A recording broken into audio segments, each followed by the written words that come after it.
Do, do. Hello, everybody. My name is Rodgon.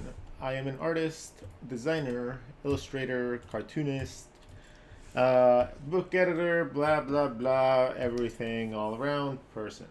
So today we're gonna draw together, and I want to stay up because I want to stay up to be able to say good morning to someone special. So I'm going to just be drawing pinup shapes. So you guys can enjoy, chill, put some music on if you guys want. You know, ask your questions if you guys want. Mia known. Hey, what's up? How's it going? Let me see if I can get this YouTube thing going.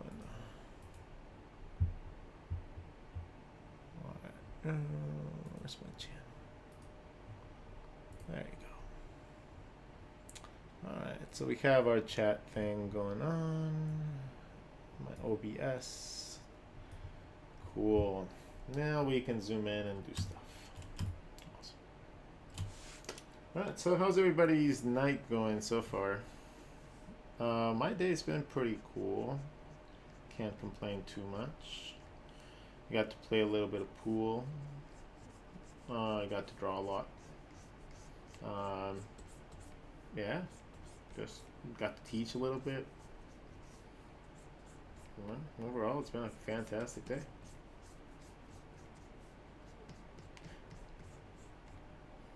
So you guys have me for about an hour and a half.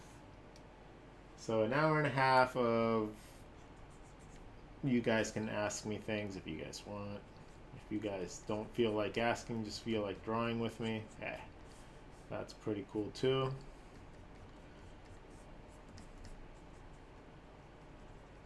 You guys are just little stops on your way up to something awesome.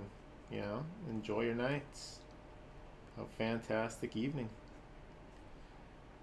Or if you're starting your day really early because you are on the other side of the planet, hey, good morning. Hope you have a fantastic start to your day.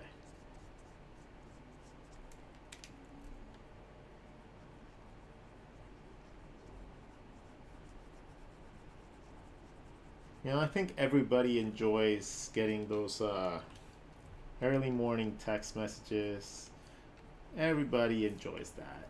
I think to me that is one of like the sweetest things that like a person in the relationship can do.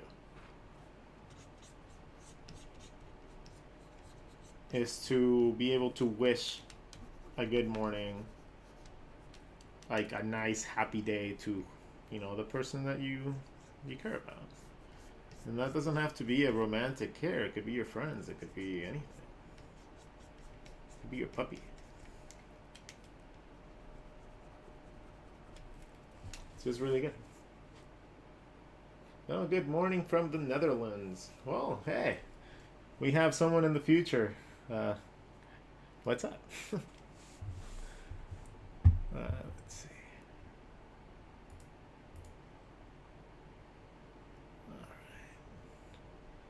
So we don't have anyone in chat. Nobody knows that we're on. This kind of makes it kind of cool though. Like, I do enjoy my solitude when I'm drawing.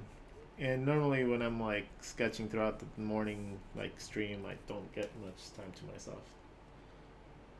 Hey, good morning from the Netherlands too. Fujizaki Chihiro. Hey, what's up? That's kind of cool that you guys are seeing me from the other side of the planet.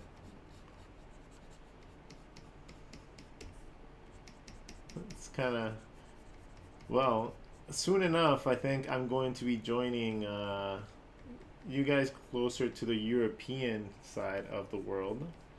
And I might be going over to Scotland for a couple months.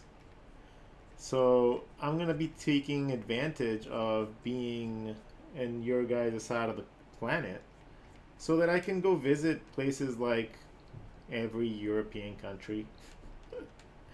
Maybe I can go to conventions over there and like meet people you know, maybe host like sketchbook nights or like, you know, meetups and stuff like that with other people, and then just get like little communities going while I find myself here or find myself there. Uh, like I want to be a force of nature when it comes down to inspiring people to do like art gatherings. Like we lost so much of that in like thanks to COVID. Like we lost so much of that. So it's like up to people that have the ability to do so, like to go out and do it. Like if you're a tiny bit of an extrovert or have the ability to like do some sort of public speaking, um, and you want to build your community, like your art community, you know, take advantage of that little power because, you know, so many artists are not extroverted. They don't know how to communicate with people. And it takes the few of us that do and are able to do it like efficiently and like to, you know, like kind of like stick out for our fellow shy brethren. And whenever we can give back, you know, we should. Because if it's not us, then who, right? Like if it's not you trying to like create the change, like who's it gonna be? Like you can always just wait around and see if somebody else will do it, but why? Like I've always told all my friends that want to like start their own businesses and they want to start their own like design lines and stuff like that. It's like let them go for it. Like why are you asking for permission? For validation, honestly. It's you need to have an air of confidence in order to be able to go into art for yourself. Uh, you that confidence is not necessarily just because of cockiness, because your skill level or anything of that sort. It's kind of absolutely necessary to have that level of confidence because you gotta sell yourself. You're a product, right? You as a designer are a product.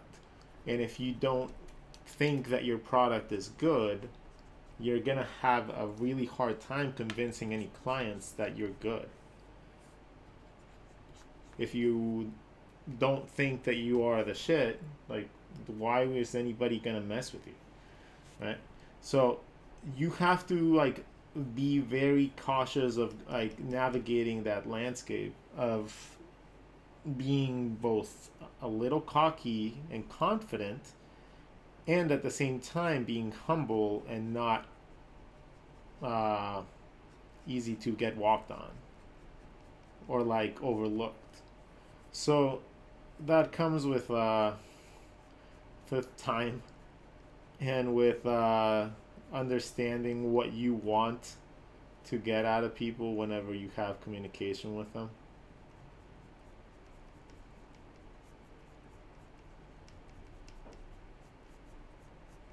Like as you get older, you start not caring about a lot of things, and communication gets better as you get older because you just learn to not say dumb things because it just leads to dumb uh, responses. Like I'm almost 40. I'm like no spring chicken anymore,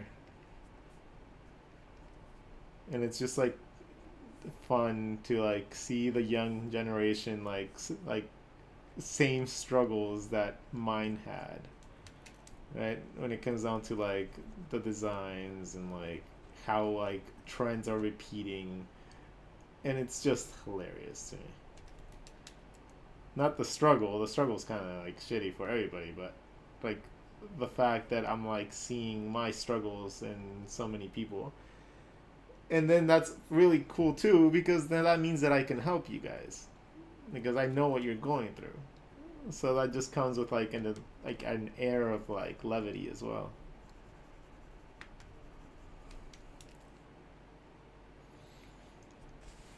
Okay, no, we're not gonna do invites. We're not gonna do that. No, I have never ever accepted an invite thing like from TikTok that I did not regret. So I'm not gonna do that. And oh, UniC, we have a person on YouTube. Hey, what's up? Where are you from, UniC? Let us know.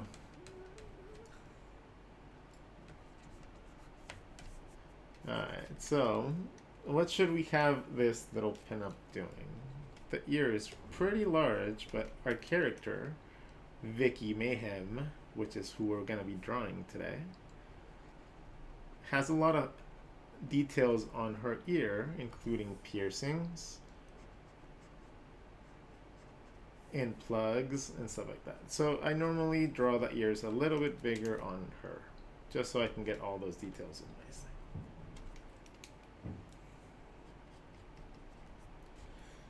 Alright. We are going to draw her doing something cute. But what should it be? Alright, we're gonna just doodle a couple, like, just... We're gonna start finding poses within these shapes, and then we'll eventually find the pose that is, like, cool. So, let's see what comes out of that. This one has a big booty part component to it.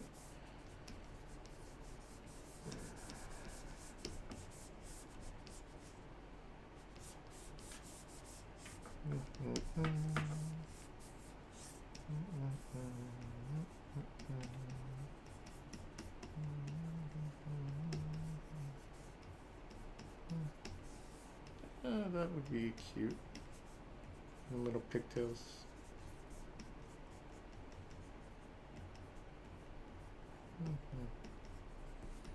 No, that'd be interesting. Something similar to that. Maybe not with the butt like super like in the air, but maybe even poning down a little bit, right?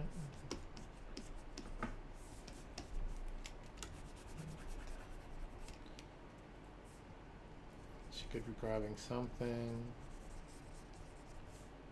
Her other shoulders on that side.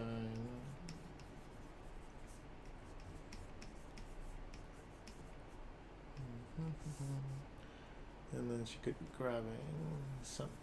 I don't know what she would be grabbing, but she could be grabbing something.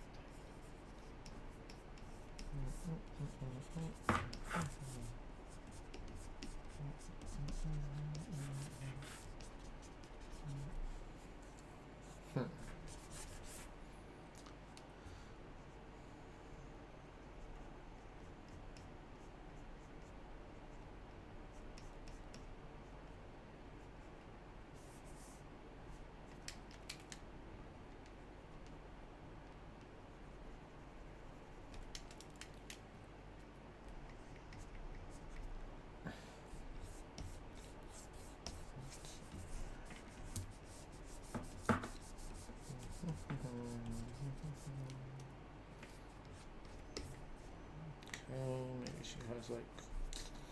No, she wouldn't wear skirts. She's more of like an overalls in like PJ pants girl. She wouldn't be wearing skirts. Not when she's exploring.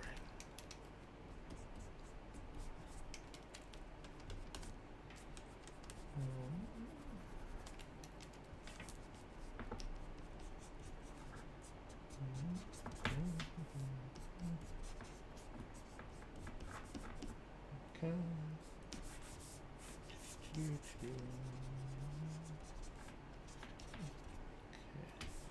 So we have the leg, we have the thigh coming up this way. That's way too pointy of a knee. We can make it work. That's cool. UniC, what up? I'm from NM1. Was checking out your videos and I seen live and I was like, I gotta catch a live before bed. Hey, well, glad you caught a live. Um, well, thanks for tuning in. Let's zoom in a little bit more. Shoulder, triceps, shoulder or elbow, fingers. Neck is connected to your other shoulder.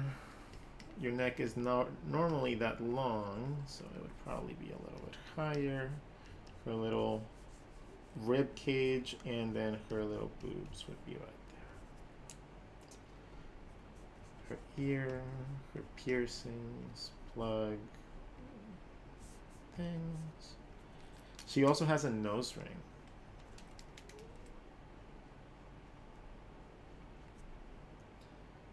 But I gotta figure out how to do the nose ring on the bottom properly without it just like always looking like absolutely horrible.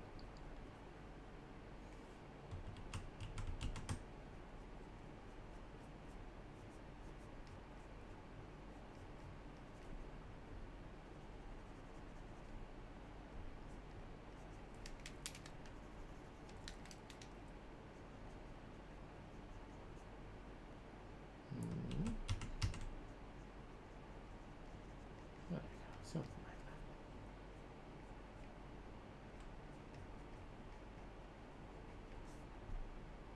that. Let's see. But she would wear booty shorts. So maybe she has like those cheerleader booty shorts or something. Ones that like flare up a little bit. Yeah, she would wear something like that, and then she would wear non-matching socks. Always non-matching socks. Like she purposely goes out of her way to wear non-matching socks.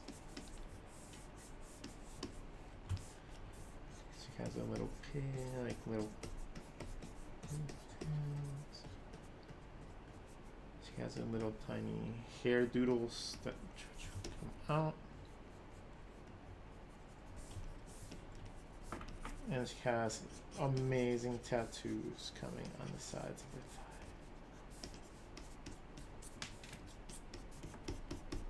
One side is always like animals, and the other side is galaxies and like planets. And let's give her a tank top.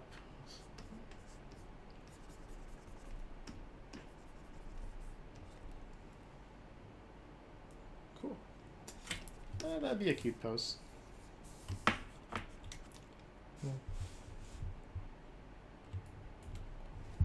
Let's,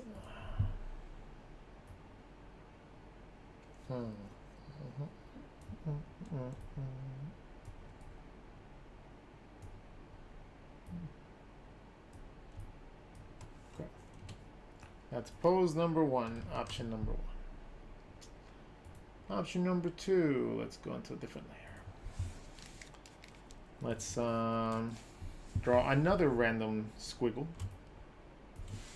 This time, let's make it more vertical. And let's see what we can come up with that.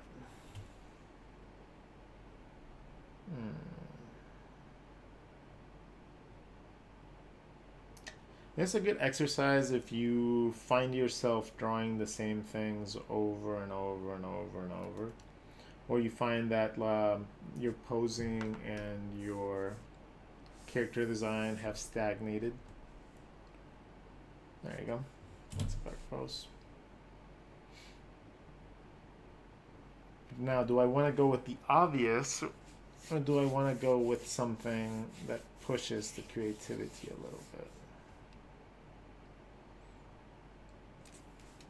No, I like that. Okay, hold on.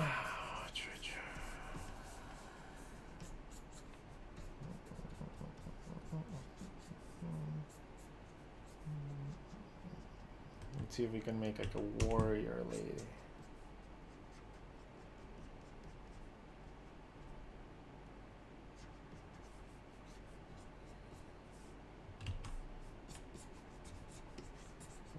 make it like really cool, like warrior,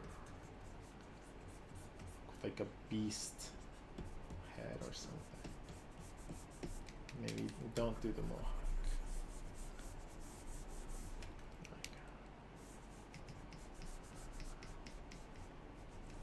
Yeah,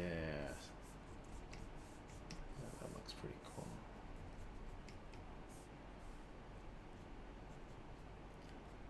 The child would end up around here. Oh.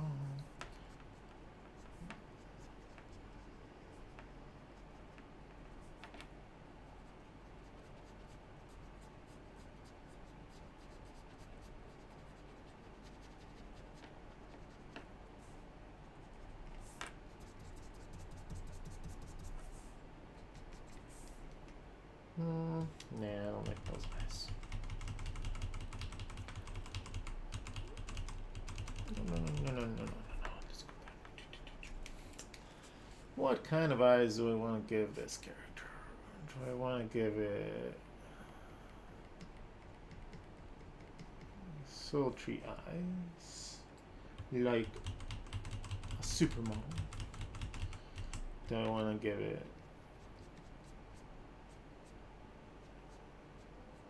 a warrior's eyes?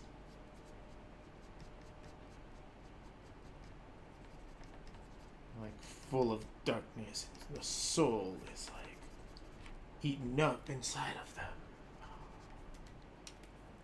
But nah. I'm gonna decide on the eyes after. How about that? I'm gonna let the rest of the thing dictate what I do. So I'm going to start creating some sort of skeletal system for my monster's face. Considering that these are teeth, these would go into a gum line of sorts. So all this little detail is essentially human anatomy, just applied and stylized to make it look more like a monster. Right? Teeth have front and a back, so you'd see a little bit of a shadow, and you'd probably see the back of a tooth over here. You'd maybe see the edge. Alright, as you rotate the teeth, you would see a little bit more of the side of them. So you can do a little cross hatching with that. Okay, let's comment. So this is a neat exercise. I have to try this one out. Yeah, go for it.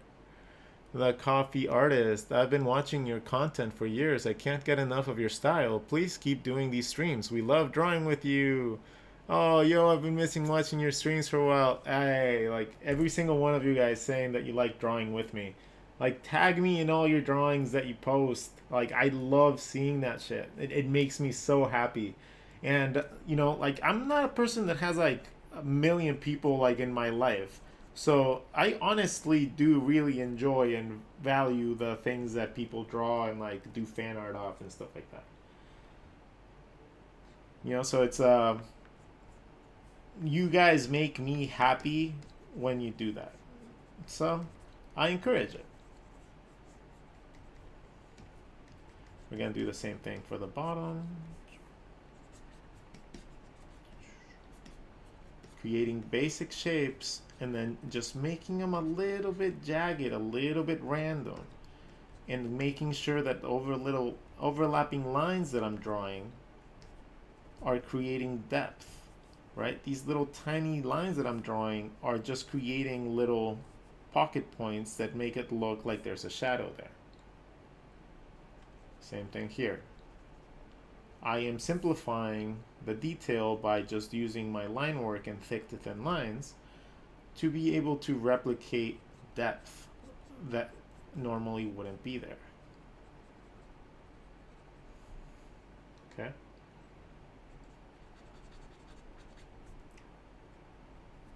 That's what you use your negative space for in your thick to thin lines. A lot of thick to thin lines can be used, especially on eyes, to enhance your drawing significantly really quickly. Right? Instead of drawing an eye and then just drawing this, by adding some slight thick to thin lines, you increase that dramatically. So when you're drawing and sketching, thick to thin lines play a gigantic role. So make sure that whenever you're drawing, you keep that in mind. Like, and you actually pay attention to that. Because no matter how cool your style is, your own personal style, if it doesn't come with good line work, coloring, and all that stuff, like that's just some other doodle. Like, so learn to make the most of your imagination by learning all the little skills that you're supposed to. We're artists. We're supposed to be good at all of this stuff. Like, it's just an unfortunate side effect of having it be so accessible to everybody. You just have to be good at it, period. Like, if you want to stand out, you just have to be good at it. There's no participation trophies when you're applying to Disney or like Warner Brothers. You just have to stand out, and you have to do all these exercises to be able to get there.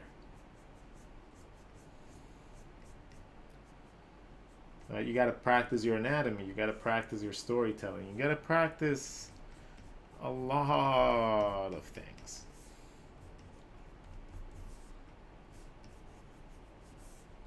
I was going to make it like Venom. It's kind of looking like this is like a tongue.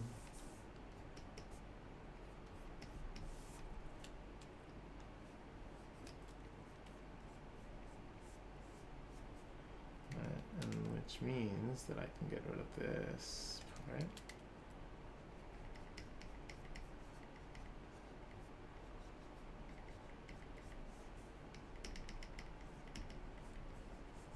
The line work, you can make it look like something is wet. You can make it look like something's textured.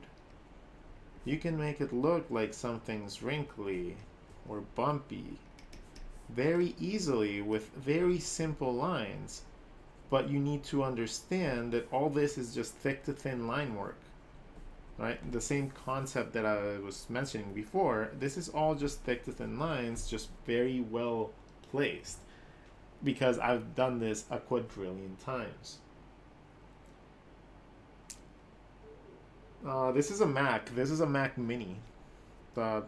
I found that, like, I had a $4,000 computer and it could not render video, so I got a little Mac Mini because it was supposed to be just like a really good video editing thing, and it ended up being more powerful for what I needed than my stupid PC. So the M1 Max, like, I was like, what the hell, man? Like, I did not want a Mac, and I still won't get an iPhone, but now I have an iPad and a Mac, and I could airdrop all my images and videos, so now I'm like, I have to get a goddamn iPhone. Please tell me this is a Team Fortress 2. I have no idea what this is.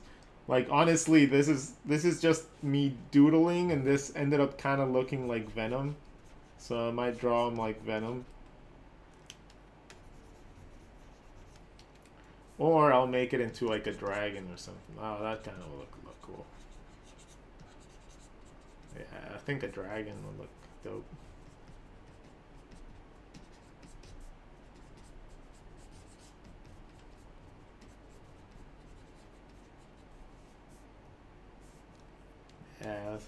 Yeah, let's do a dragon. Right. But their focus was supposed to be the face. Like, we're supposed to be drawing like this pinup lady. But now, like, that's way too much detail. So now I'm gonna have to change it a little bit, because now we made it into a 3/4 view. Ugh. Sorry, just bourbon. So that's the middle of our face. our feature zone. I want my feature zone to be right here. All right. So I want all my features to be seen. So that has to be the area where my features have to be. Now, my feature zone consists of my eyebrows, my nose, and my eyes. So if I know that all that stuff is supposed to fit within that area, then I can just build my face around that.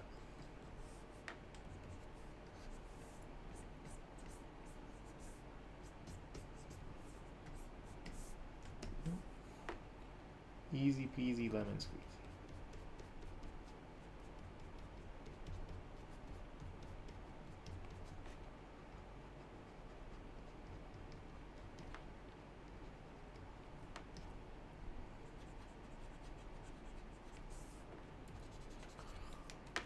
Make her more angry.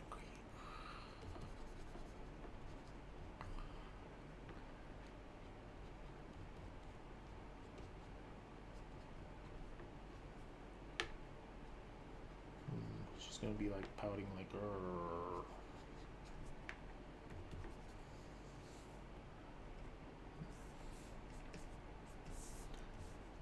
She obviously is gonna have to have like little space here for her little pigtail sticking out of the skull, probably from the eyeballs.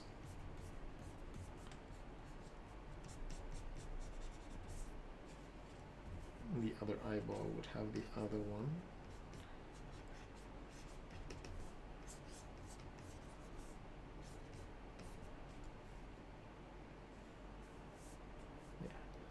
And then her ear would be like right here.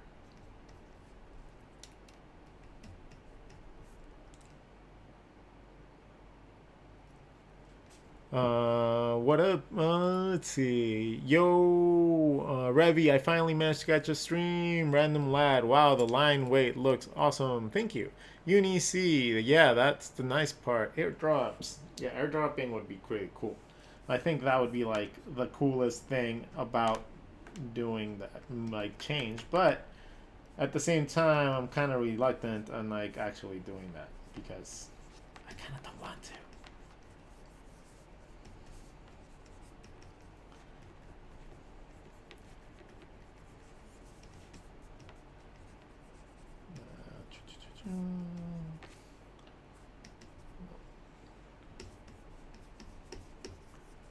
Draw her and like hoodie.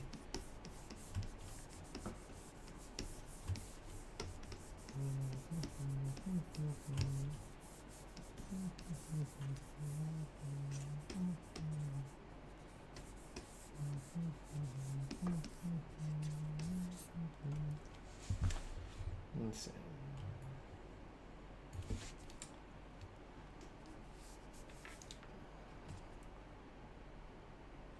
Gonna have like a gummy bear, and then she's gonna be playing with her food.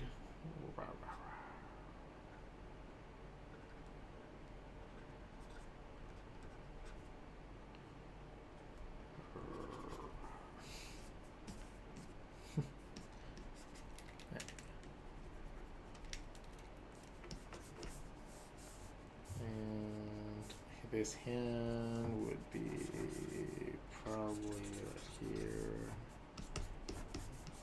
Measure.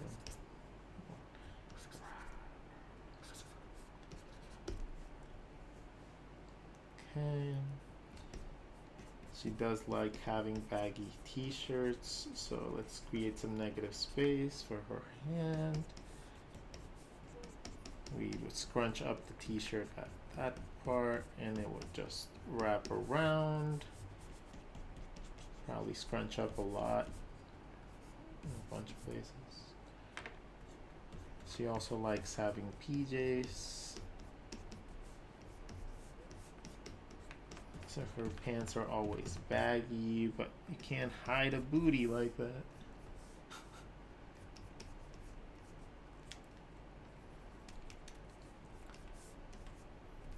Hip bone into her belly. The The hip bone is going to indicate roughly where the leg is going to be coming out from.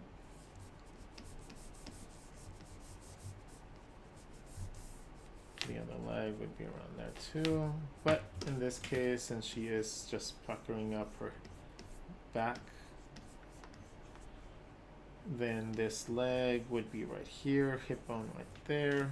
And to balance her out, you would probably put this leg back here.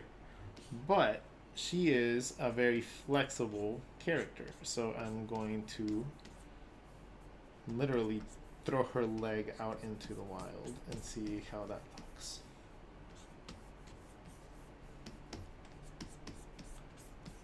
Let's see if we can make that work. Okay. Her PJs would probably be like superhero themed or something.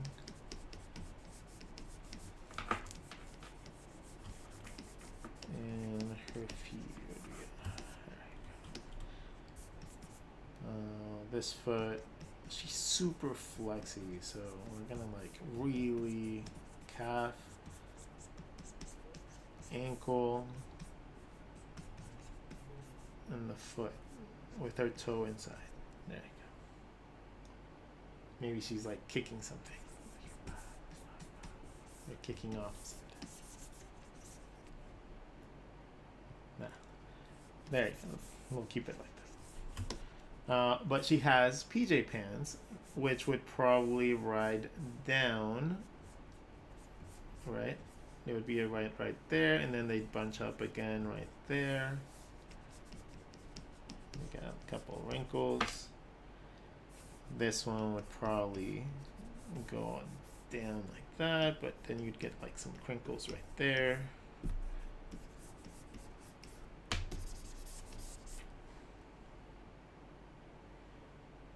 And then again, mismatched socks.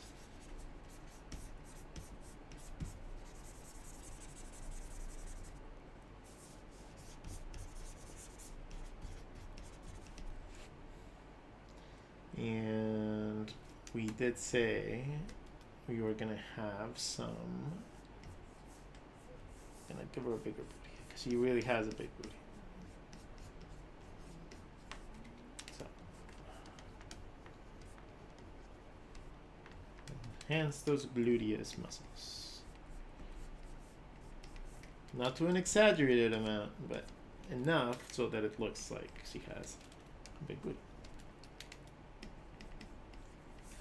We'll add little details like the little string from the PJs, a little bit of shadows to indicate that there's stuff in there. And if I really wanted to appeal to the young dudes in the audience, then her boobs would probably squish underneath her like that.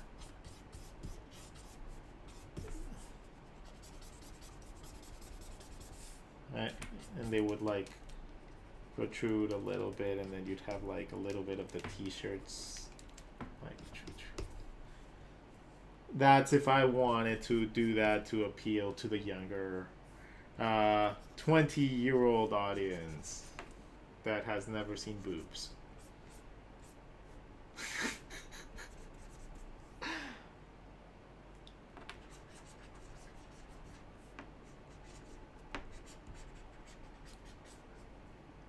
Alright. So her pants. So if you guys didn't understand, like when the back part right here of your back, right? Especially with women. If you go from like the top of the butt crack around your butt shape and you create a diamond, that tends to be where that divot that you have right there. It's maybe not as big, but that creates like this little tiny pocket that looks very appealing when you draw it. So get used to drawing that whenever you're drawing a position from the back, even if it's just a small indication of it. It's just a very appealing feature that I really enjoy seeing whenever anybody applies it. So I like to, do it. And let's do like planets or something.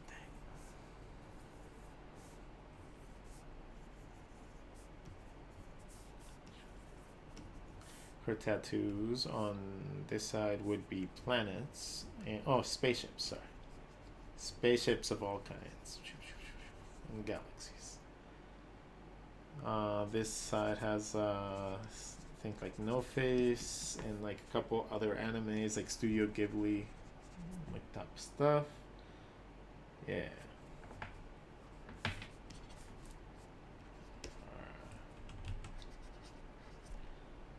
Okay, so that's another pose. That's interesting. Alright. And that came from that.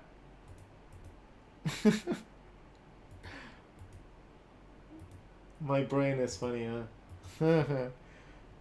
Let's see. Let's just move that one to the side.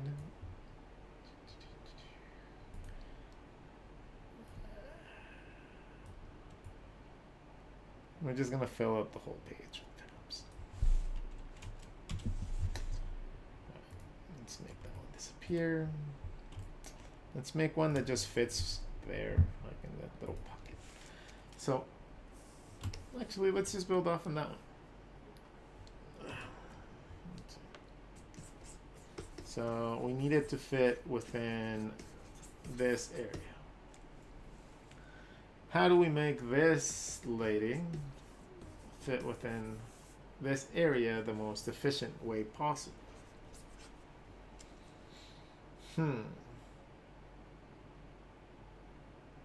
I mean, I already see like 10 different ways of doing about it, but I'm not using anything special. I'm just using like a hard edge brush. I'm not using anything to give texture or anything. I don't use any special brushes. Like, unless I need to, it's just a matter of understanding your pen pressure. And you can get any brush type that you want. You just gotta understand how it works. Sitting. She is sitting, huh? I see like this really sassy lady, like, ordering a drink at a bar. But but Vicky wouldn't go to bars. So I don't draw my character doing something out of her thing.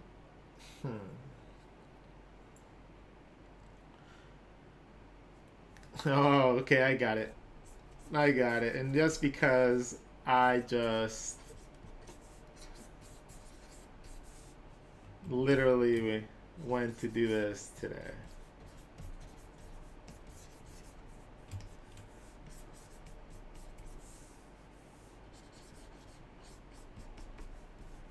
He's gonna be playing pool.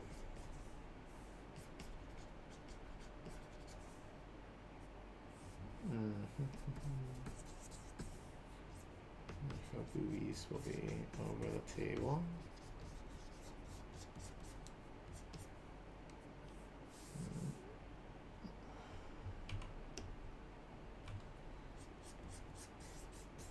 And that's what those lines would be.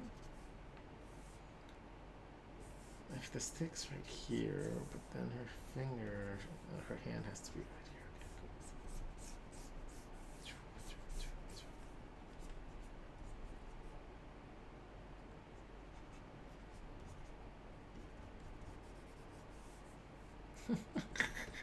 It's gonna be so anatomically like incorrect, but I still need to make it happen now. Okay,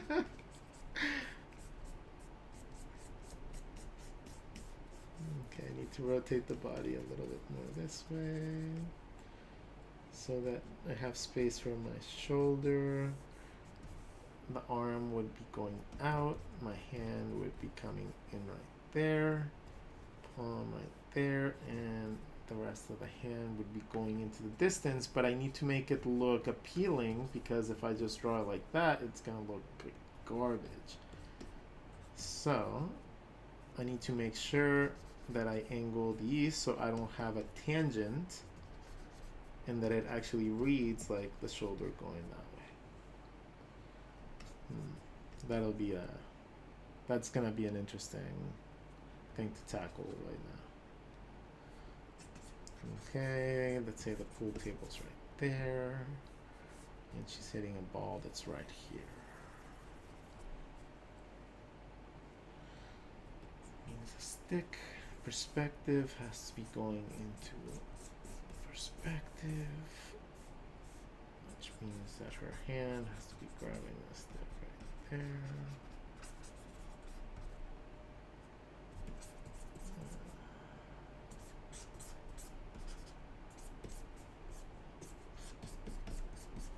Oh man, that pose has always been incredibly annoying for me to copy. I think it has defeated me again. Let's see, hold on. So we have our shoulder right there. That means the table has to be like up here for her boobs to do that. But then her arm would be like into the distance maybe? And then down. That'd be better. I don't like it. And I don't feel like spending an hour trying to work this out without reference. I'll just take a picture later and do it. Cool. I'll have to tag you tomorrow with what I came up with. Time for bed. Thanks for the exercise. I will have to watch the rest of this tomorrow. Hey, no problem, man. Have a good night. Let's see. Dude. I was thinking kind of cross-legged. Let's see. We still want to fill this space, so let's start over. So what I'm seeing now is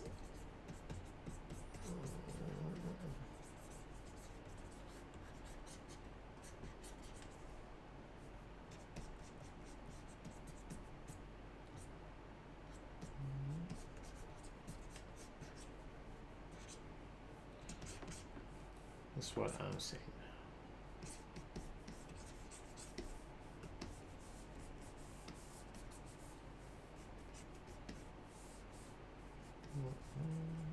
Hip bones into thighs.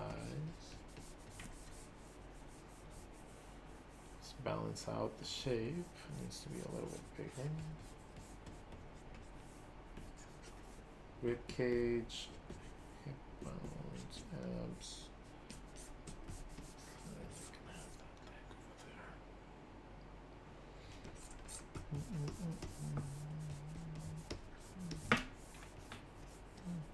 Calf muscle connected to your knee, as imagine it's like a knee pad, right? If you think about it like that, you'll always will be more accurate than seeing it like a little ball or whatever like most people teach nowadays.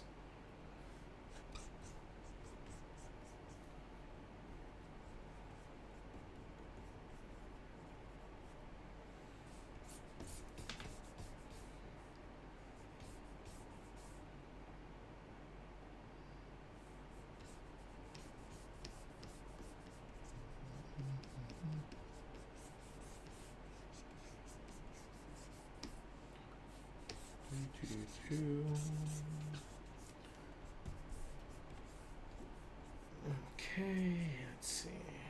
Hip bone, rib cage. Rib cage goes around, so that means the other side of the rib cage has to be around here. That means that the other side of the hips are right there, which means that the leg connects to the body right there. Hip, butt into the bottom of your thigh, which connects to the front part of your kneecap by curving around. Then your thigh or your calf muscle connects to the back of your thigh, not the bottom and the bottom of your kneecap. Your kneecap is more so connected to your thigh. Like you could literally draw your thigh in one big teardrop shape and that would be perfectly fine. Your kneecap and your thigh and your calf don't really like have much connection except for like the front. like they connect more so towards the back of the thigh, and then you have an angle down onto your ankle, and the bottom of your feet are, you know, everything's like very squishy and stuff, so it folds all over the place like a hand.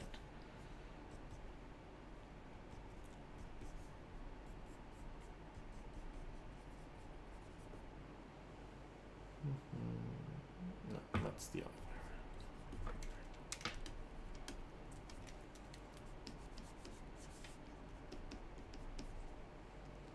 I'll figure out how to do that. Would it be this way? Because it's folding this way. It means the ankle goes around there.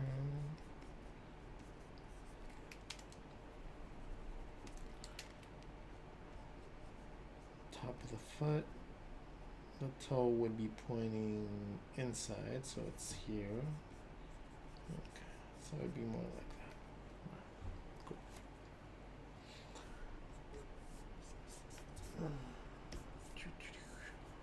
We said this side has galaxies and spaceships. So she has the Star Trek Enterprise, she has like a bunch of ones and planets and stuff. And that goes up her body, connected with a big galaxy.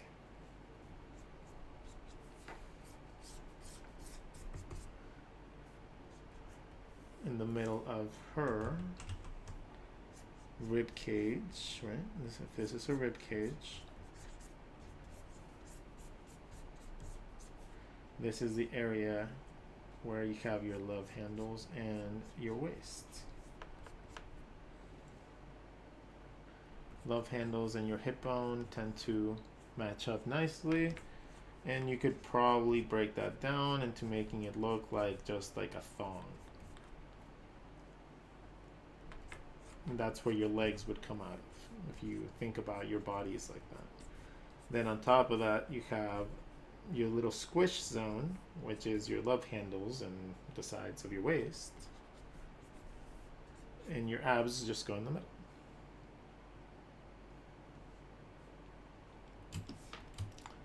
As you move up your rib cage, you're going to come up with your collarbone if you follow the midsection of your ribs.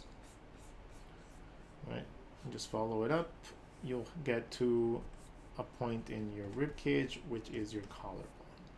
The collarbone is going to connect the rest of your body to your, well, here, to your head.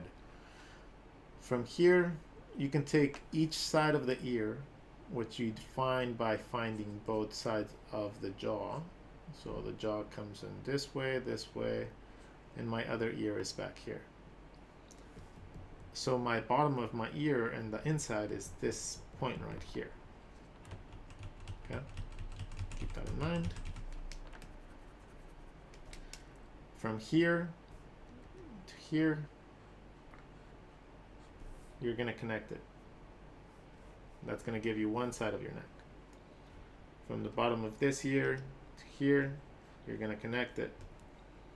It's going to give you your other side of your neck. And then you just got to come up with the edges that connect to the sides of your rib cage, where your shoulders would be. And so you end up with a pretty accurate neck. From here, if you go towards the sides, you're going to create this baseball diamond looking shape at the top of your rib cage. The top of it, let's say second base, is going to be the back of your spine. If you look at yourself, or just literally feel your neck right now, you'll find at the top of your rib cage, you'll see a bump. You'll feel a bump. Just reach behind your neck and then just feel it. Odds are you'll have that bump right there. That is a mark point that's significant, and we can have it used as a landmark on our bodies. So at the back of that rib cage on second base, we have that. First base is going to be your left shoulder. third base is gonna be your other shoulder. From there, part of the shoulder connects to the front of your collarbone and goes around like a little heart shape. Or like garlic, or whatever you want to call it. Do the same thing over here. The arms. The first segment of the arm is the shoulder and the bicep, right? The bicep will reach roughly, or the elbow will reach roughly towards where the bottom of the rib cage is.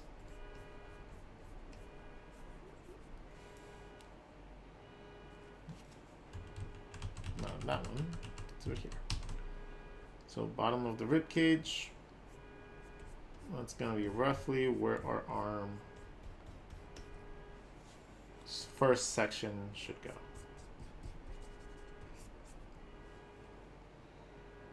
Okay. The second part of your arm is going to be your forearm and your wrist, not your hand. Okay. Your forearm and your wrist are going to be the same distance as your shoulder and your bicep. So this same distance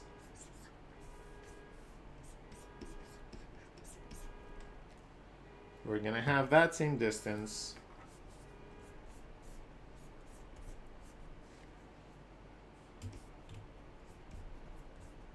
for that part.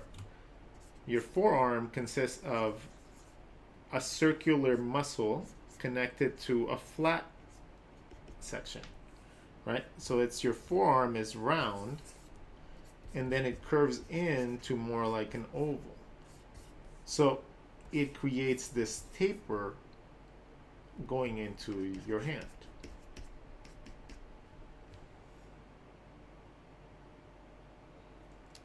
Okay, now that we have that, then on top of that distance right there, that's when you add your hand. And your hand can be positioned doing whatever you want. Now, one thing that you need to keep in mind when you are drawing arms is that the forearm has two different little things that you have to keep in mind. When your arm is pointing up, or when your hand is pointing up, your forearm, the muscle on your forearm's top pops up. When you point it down, that muscle tends to go down. So, depending on, I'm not going to erase that. Depending on where you draw your hand and what your hand is going to be doing, that is going to play a factor. Okay? So if this hand is pointing up, then that means that this little muscly part should be up. Okay? If the hand is pointing this way, this muscle's up. It's just much more accurate like that. Alright, now we come to the boobs. The boobs will come normally in about the 1/3 to the bottom of the rib cage, depending on weight, size, and gravity. So if you have that, for a rib cage about this size, you take about 1/3, and then that's when I would start drawing the breasts.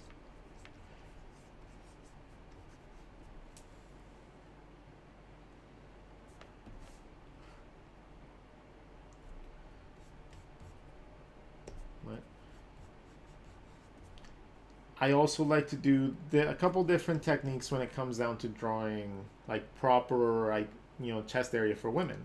And one of them involves drawing just a bikini line.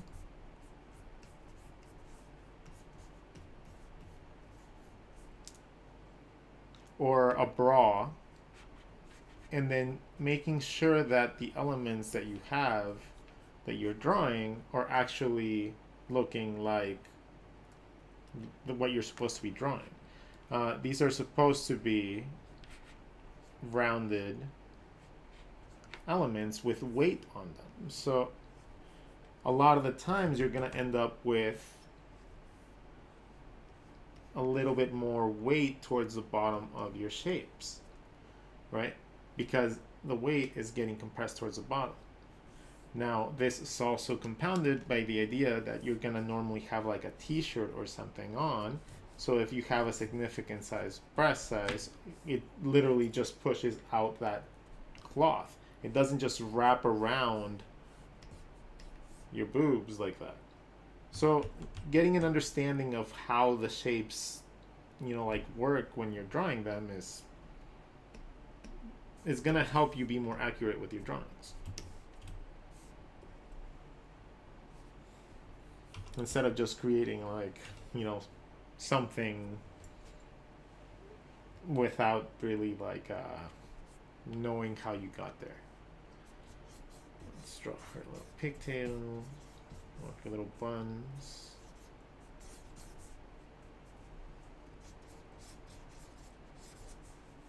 Just gonna have a little, maybe the hairline's a little too high on her. Right? So I'm gonna bring it down.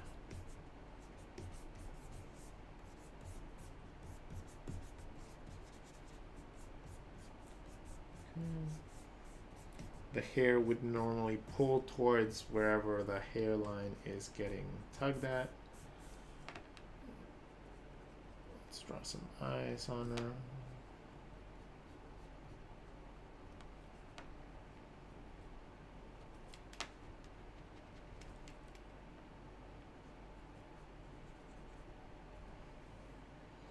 Let's give her her lip piercing. She has a beautiful lip piercing that I love.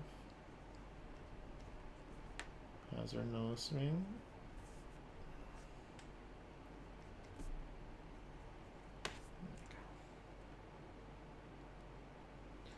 Oh man, okay. Finally managed to catch a stream. Hey Rod, what's up, man? The line weight looks awesome. Yeah, oh. Christian Histrov. Hey master, long time no see. I would like to show me how to draw more mature female heads. First you asked me to draw females, and then you just asked for more specific ones. What do you mean by more mature? Does it mean they just want her to be older? So if you want a person to look older, there's a couple things that you can do. Let's have like a normal little pin-up or little cute one.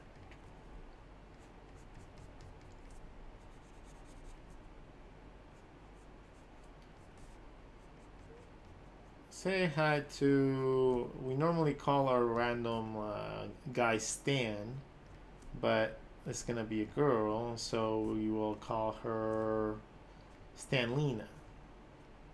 Okay? Stanlina is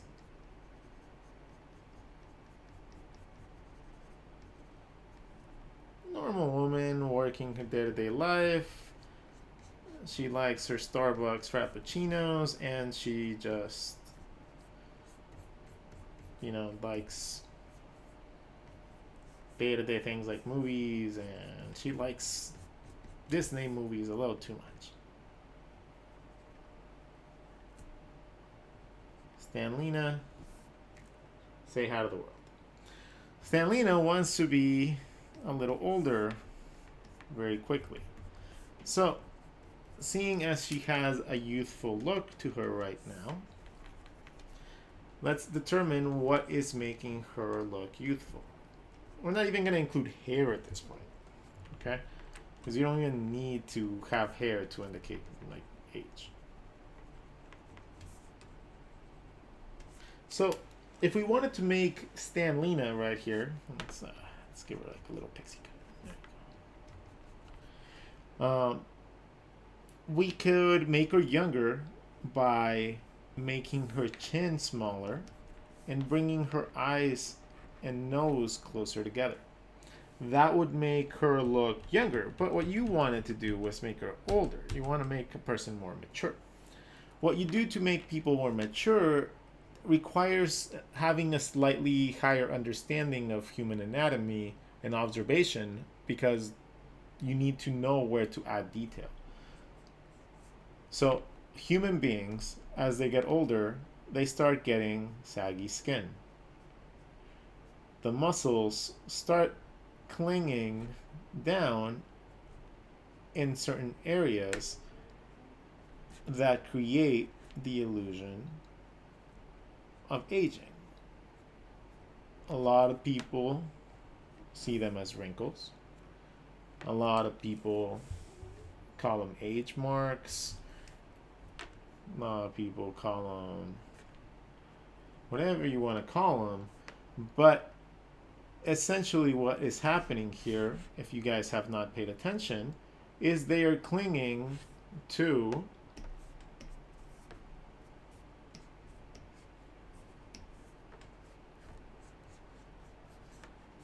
your skeletal marks. Right? As we get older, we start seeing more of our skeleton show up.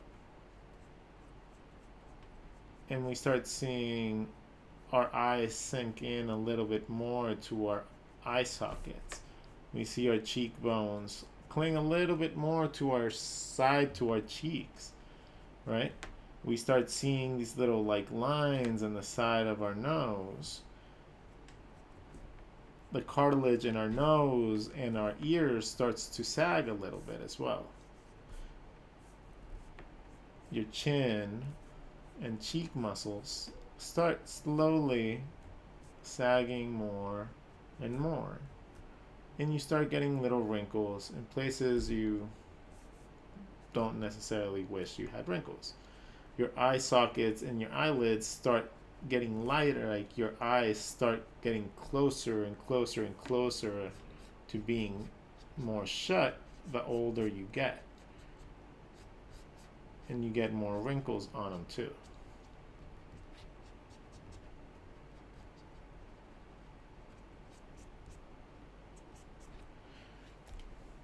You just age, and then your skin essentially just melts onto your anatomy. So that is how you age people.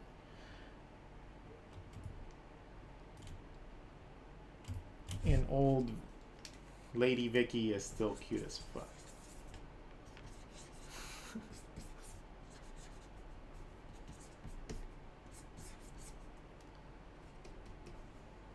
She'd be wearing a muumuu.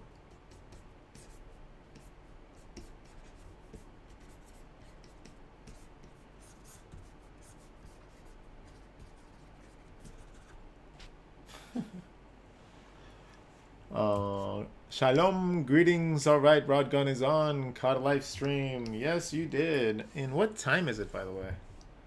Because I gotta get off here at like 2 in the morning. You guys have me for like another hour, I think. Actually, hold on. I gotta get my phone. Where is my phone? I don't know where my phone is. But let's continue drawing. Let's do another squiggle.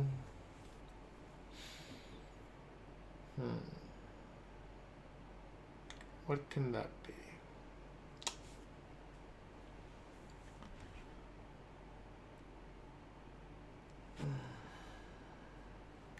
See, I did an entire book of pinups that consisted of me doing these sort of exercises over and over and trying to find like Let's see, I'm gonna try doing this. And it's gonna be a leg, a knee, and then I have to find how to connect that into a body. If that's the kneecap, it means that the body has to flow that way.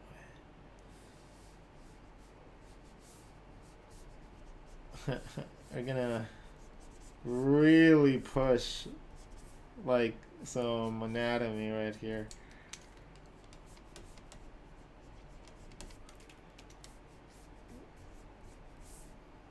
Like we're really extending the living hell out of the leg, but I think we can make that happen. Let's see, that's one. If that is the top of the leg, this is gonna be where the body connects. Then this leg, how are we gonna make that leg work? Well, obviously that has to be the thigh. So if the thigh connects right there, that means that this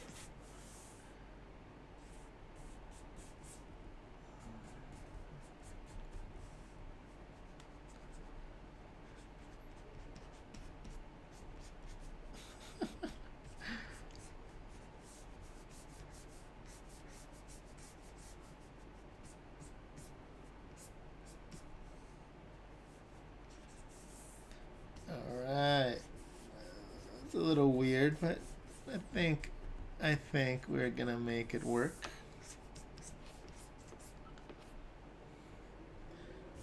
Mismatching socks again.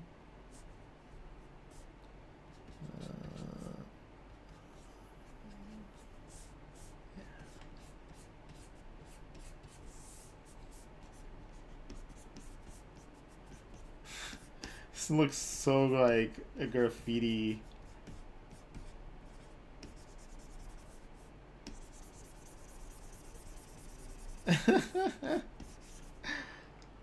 And then how are we gonna draw a body from that?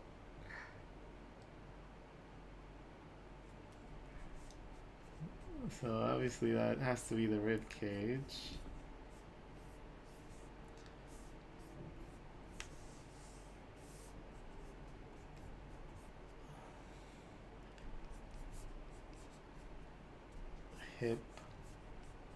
Hip bone, rib cage, abs. So that means that she's gonna have her boobs around here somewhere. Collarbone.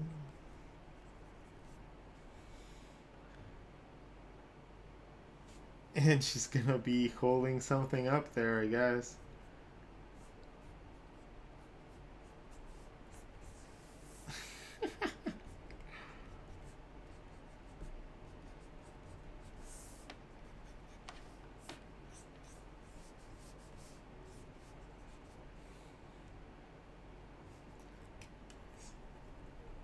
Let's rotate her body a little bit more.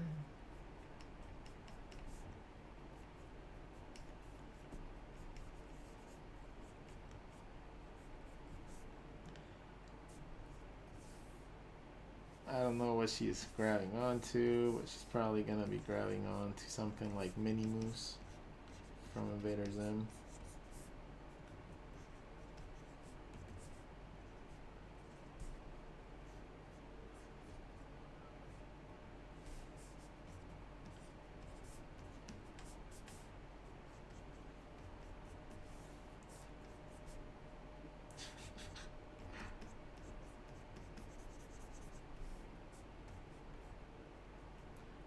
Let's see, shoulder, neck.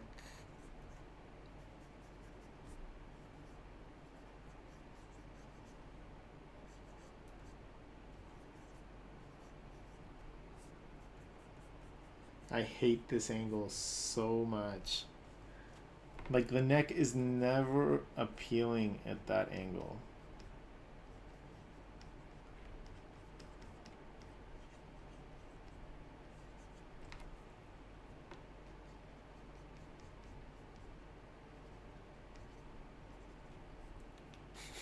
That is the face you would be making too. Uh, let's see. What are we drawing? We're just drawing like random shapes into female figures. Like I'm just finding it incredibly fun to just come up with random poses.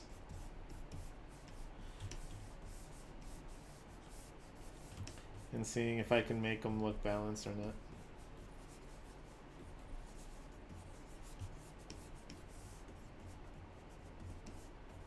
So I've been focusing heavily on posing these last 2 months. And things are finally starting to actually click. And I've been able to come up with like a couple different quick like ways to just map out the body already. And it's been really helpful. Obviously there's still a lot of work that needs to be done, you know, to the measurements and to like how I explain them and stuff like that, but for the most part I think I'm doing a fantastic job.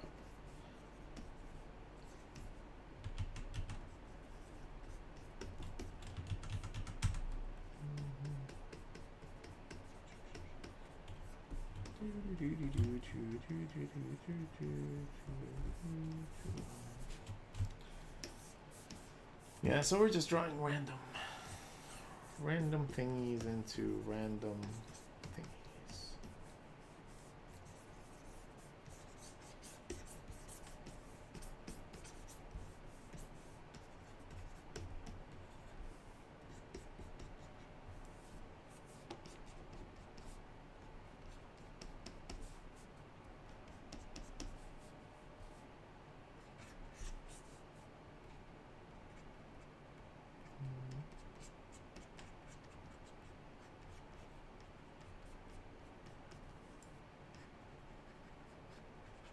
We talked about eyes this morning, and you know how you can learn to see things in 3D, so you can draw eyes and mouths and stuff like that a lot easier.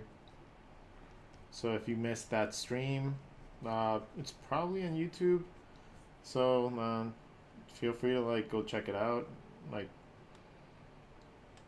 I'm never gonna claim that I know more than anyone else, but I have helped other people be able to learn how to do things better or easier for themselves. So if you do struggle with certain parts of the body, I highly recommend you go check out those streams and stuff. You never know if something will click, and if it does, like, hey, like, fantastic, right? Like, that's great. You have leveled up, and now you can draw better, thanks to me.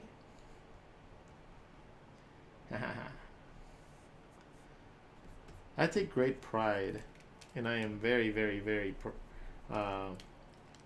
happy with the ability to talk and teach that I have. So I live off like props and ego boosts, so feel free to tell me how cool I am. I'll be more than happy to accept those compliments. I've always been like that though. Like I've just enjoyed like being the person that like stands out. Be it for like stupidly yellow shoes, or like I was a little kid that used to wear like little Pluto pants and stuff like that with like mismatching shoes and socks, and sometimes even like one dress up shoe and like one tennis shoe type of shit. That was that kid. And when I went to Scotland, I think I met that girl. And that girl is Vicky. And I'm waiting for her to wake up so that I can say good morning to her.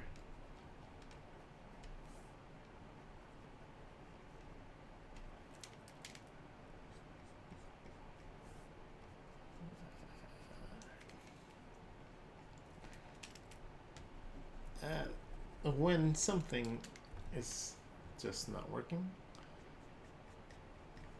start it over.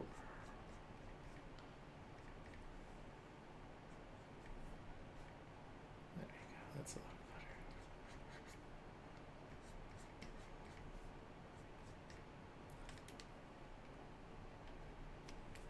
better. Yeah, I'm like smitten as hell. You got no idea.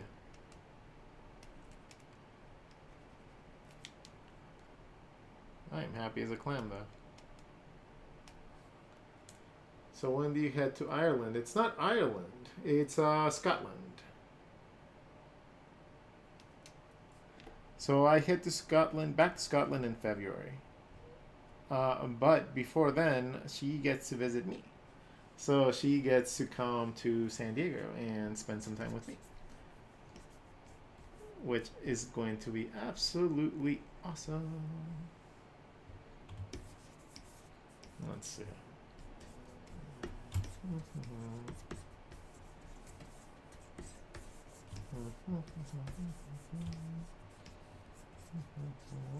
Okay.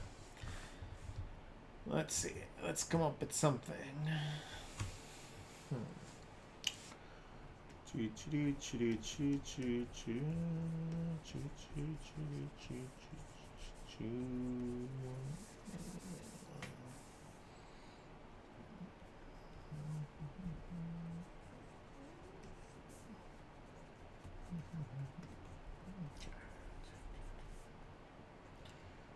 Arm, shoulders, distance from here to here.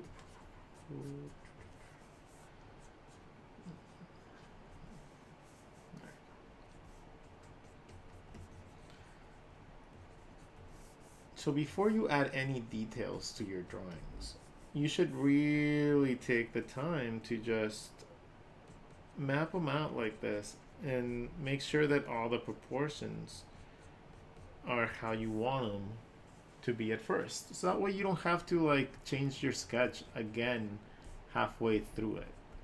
I know that I used to have a huge problem with doing that.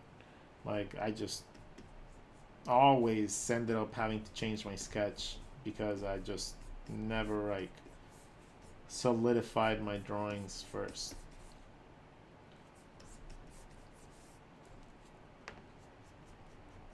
And I'm not saying get like everything perfect, but get like as close to accurate proportions to your bodies at least, and then the detail can always change inside. So when we have something like that, let's give her some clothes.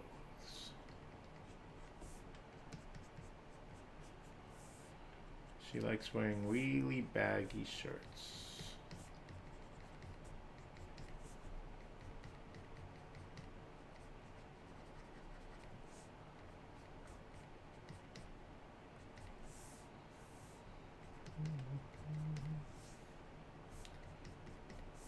Okay.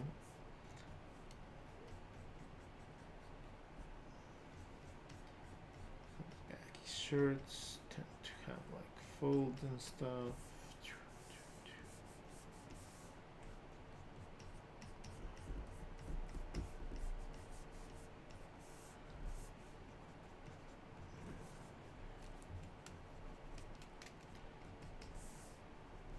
Like I said, if she has any sort of like breasts that are like relatively big, you start seeing little like indents in the cloth, pushes up and stuff.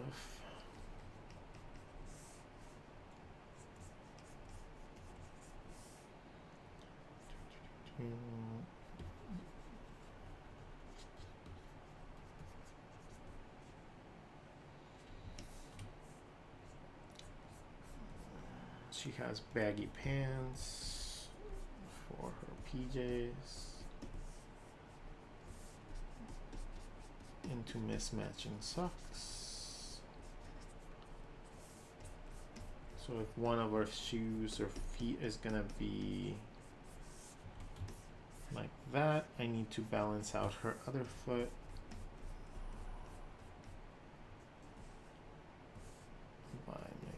sure that it's also ground.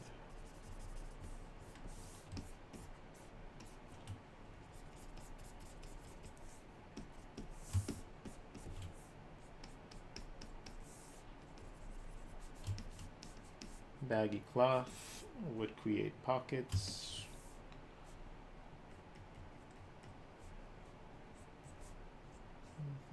I gotta create my feature zone before I decide that I'm gonna draw on the face. I need to figure out exactly where my features are gonna go so that I can decide how the neck and the face and everything is gonna be positioned. I have not determined if it's gonna be this way, this way, this way, this way, or any other way. So that's what I get to do when I get to this point. And I'm gonna assume that my features should be around this area. Okay, I'm just gonna decide that that's the area that I want it, see how that looks. If that's my feature zone, that means that this is the side of my face, right?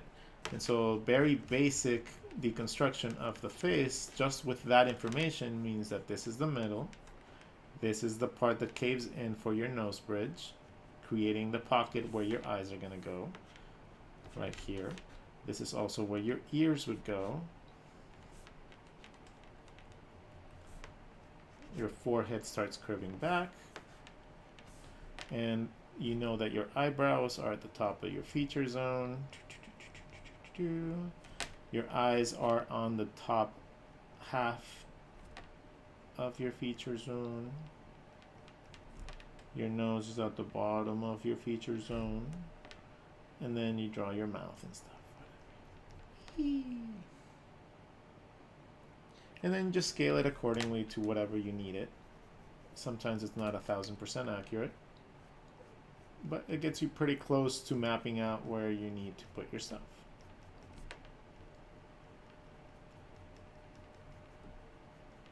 And I find that to be more consistent in my drawing, at least, than always relying on, you know, the Loomis method or anything like that, because then I can just map these out really quickly. Like, it doesn't take me much time to just find a little spot within my drawing to highlight as the feature zone and then figure out everything else from the face from that.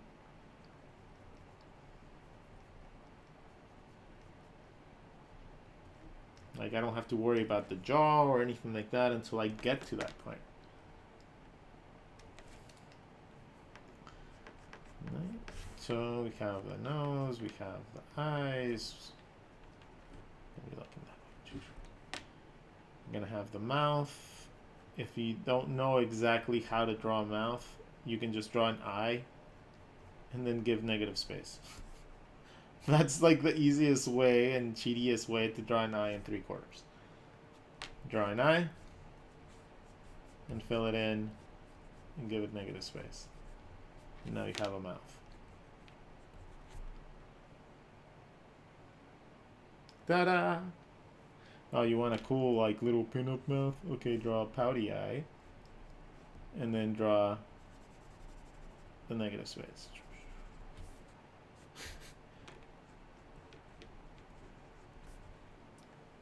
Ta-da! I have never thought about it that way. Yeah. I mean, we only really think in the way that, like, we learn how to draw, and so many of us draw and learn to draw the same way, so we just always try to do things the same way instead of actually, like, you know, putting your brain to work and thinking, oh, well, maybe if I draw it like this, I would look great. No, instead we think, oh, well, I tried this drawing style and it didn't work out. I must not be good at art. When you're probably just a little fish trying to climb a tree, and you think you're going to be thinking you're dumb because you don't have maybe that visualization or skill set yet.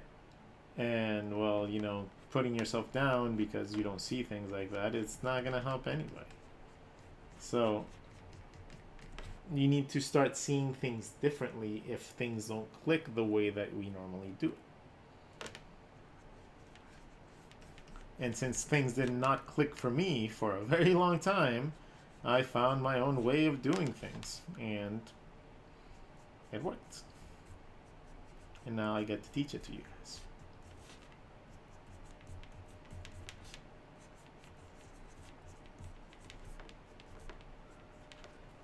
Okay. She has some big thighs though. Like, her legs are gigantic compared to her body. So it's, I like the way the face looks, and I like the size of the rest of the body. But there you go. That's more like it.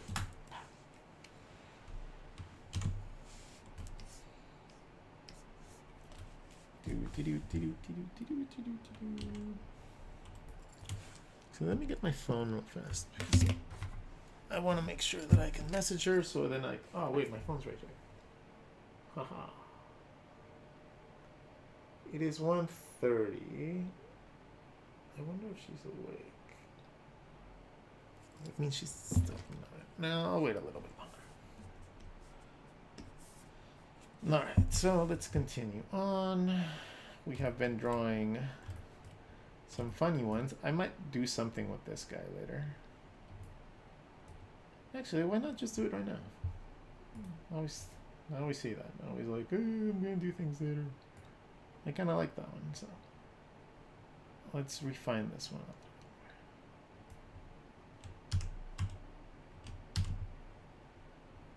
Okay.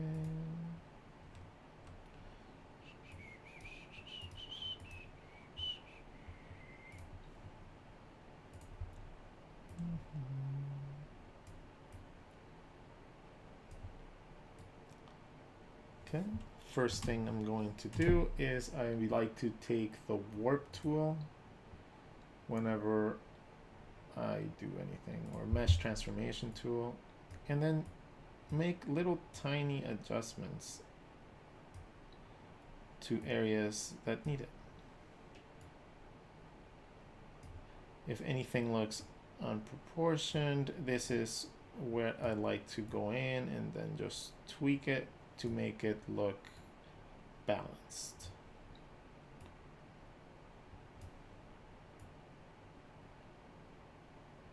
Okay, yeah, that looks good.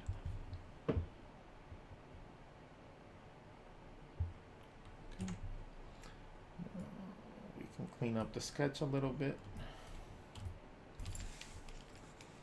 by, let's go with do I want to go with the vector lens? No, I don't want to go with vector lens. Let's zoom in more.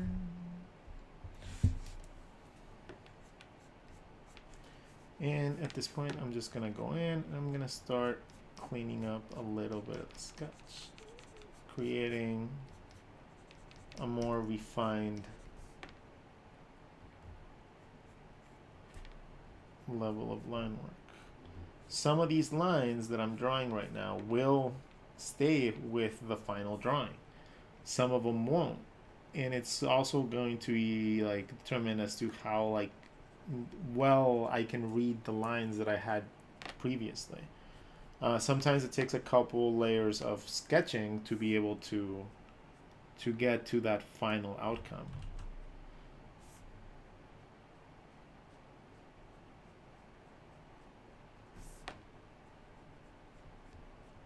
And since we have the ability to erase and undo with digital stuff, I kind of hate that.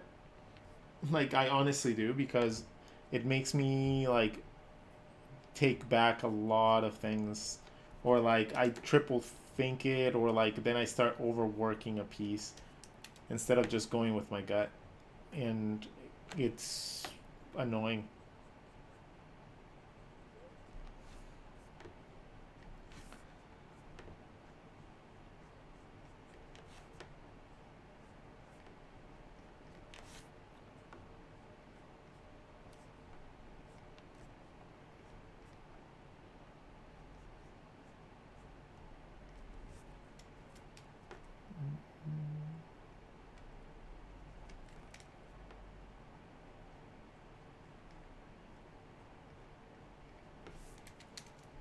has a nose ring.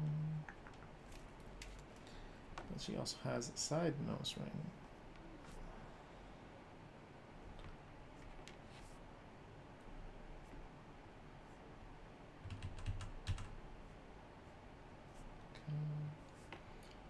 Her lips have a very distinctive curvature.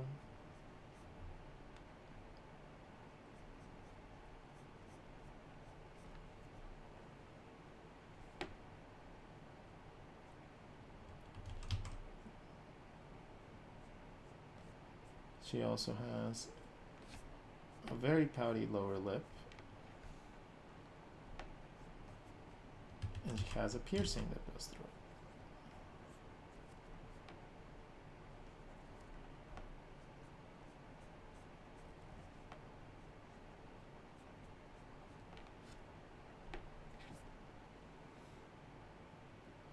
I have never thought of it that way. Huh.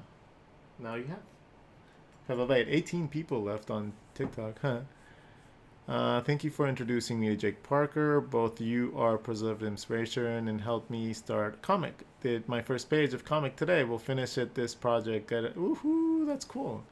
You both give me that last push. 4 a.m. I'm just getting up. Well, I'm waiting for it to be around 9 o'clock in Scotland before I call it a day.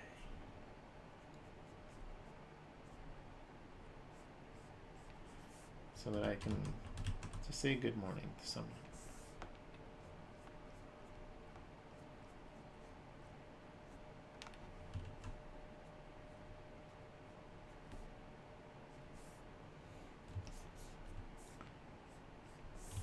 Okay. So that's her face, and like that. I'm gonna make her ear around here.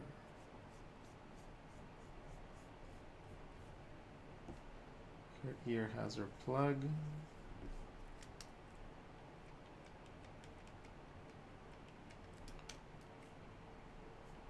She's gonna have, she's looking slightly from behind, so it would be highly ridged that way. The ear is a complex area to draw. Like, honestly, it's one of the most annoying to draw.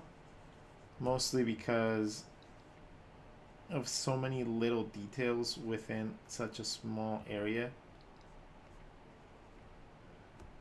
And if it's not layered properly or done properly, it doesn't look right.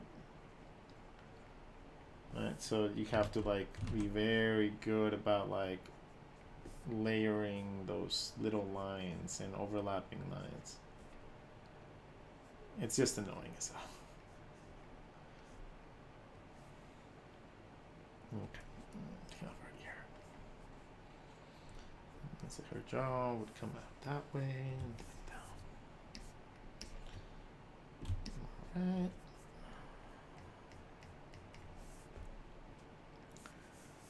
I do like these hairs coming this way. And then coming down.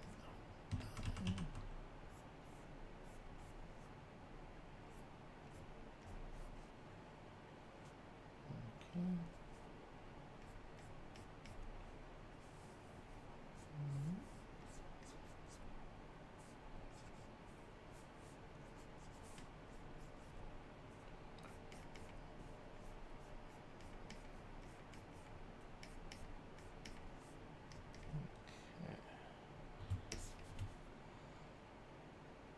Back of her hair probably wouldn't be that far back. It'd probably be like right there, if anything. Yeah, that's a little bit better, I guess. Okay, that means that her top of her hair would be around here.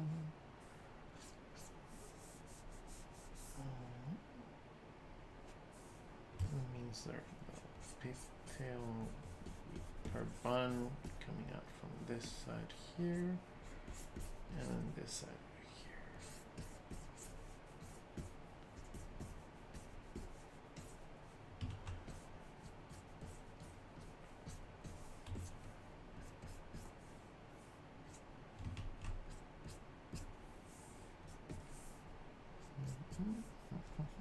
Let's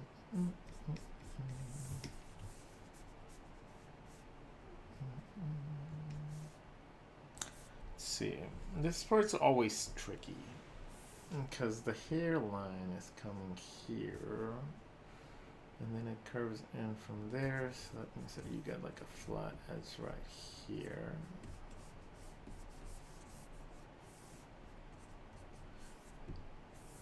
And then you get the other one over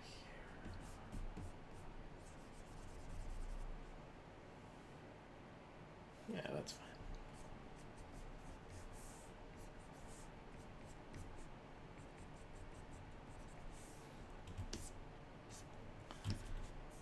The neck, if you find where your jaw is, right, that is going to indicate where your collarbone indication is going to go, because the back of your ear connects to your collarbone. And then you have that little tiny fleshy part underneath the jaw that you have to deal with. Remember that seventh vertebrae at the back of the rib cage? Well, we have that as a landmark, which means that we have a little bit of neck on the other side as well, right?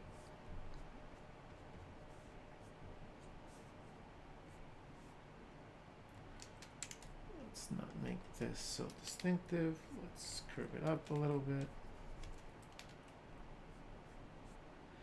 And Vicky has a really awesome Wu-Tang Clan tattoo on her neck.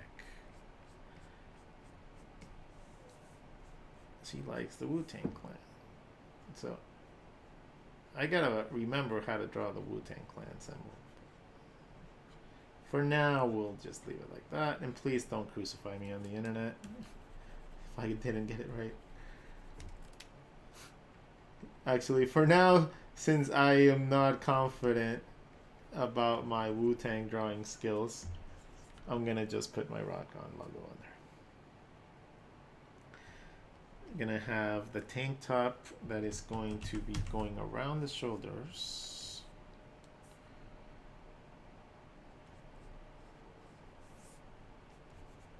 It's gonna be going that way. Here's my shoulder, and here's my shoulder. That shoulder's really large.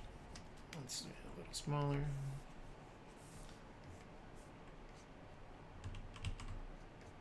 Okay. This is my spine.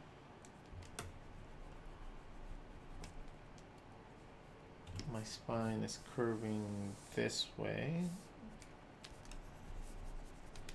If the tailbone is right here and my spine is right here,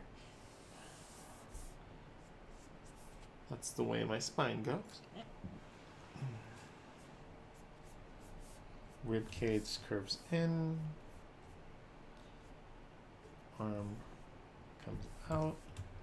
But the arm is pointing forward, so you probably wouldn't even see much of the shoulder up there.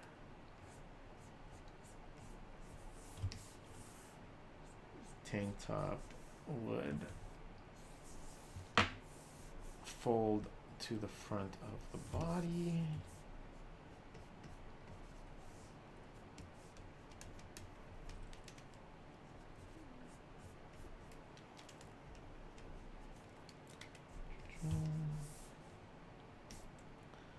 Let's see, shoulder, tricep, bicep, shoulder, bicep equals the same distance from my shoulder to my forearm. So that's about the distance of my arm. And then my hand.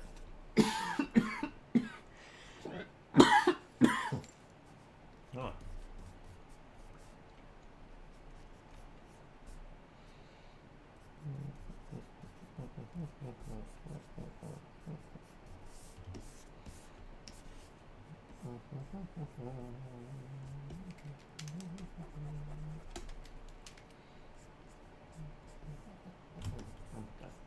So now we Need to figure out a couple other points.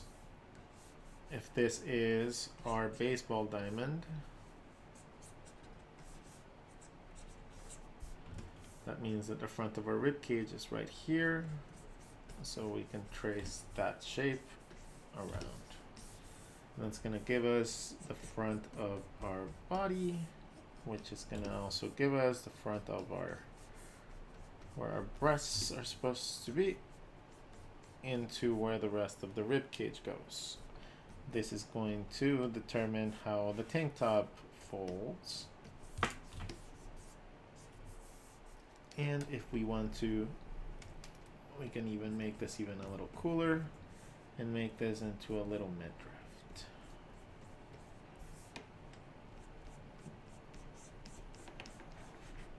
Now we show a little bit of that under.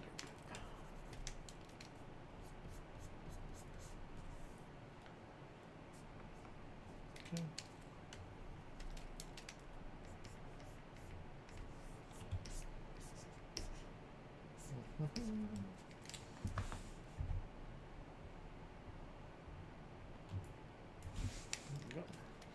This other arm, I'm gonna angle her going back down a little bit. This other arm would be coming up here, and then this way if I wanted my hand to be right here.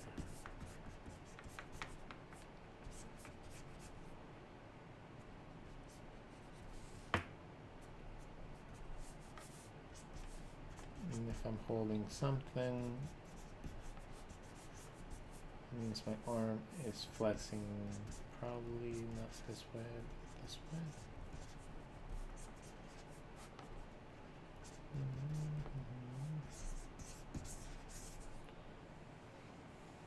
Okay.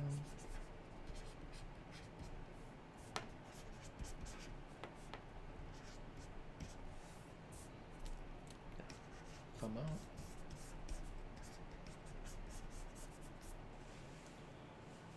Okay. Now let's work the rest of the body. So this is the spine, that means that this is the hip bone. That means that that's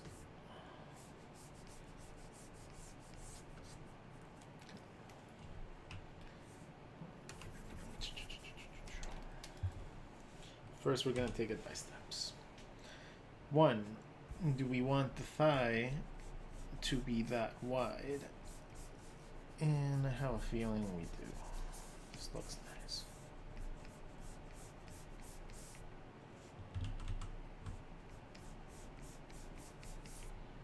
Okay. And then we go into the curvature of the shorts, because that's what's gonna give us the biggest circumference here. Because if we decide to make it like Daisy Dukes, you know, we need to add the little frails.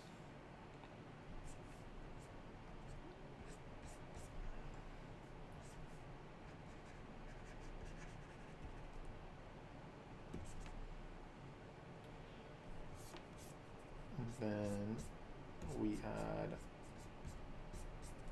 the rest of the booty.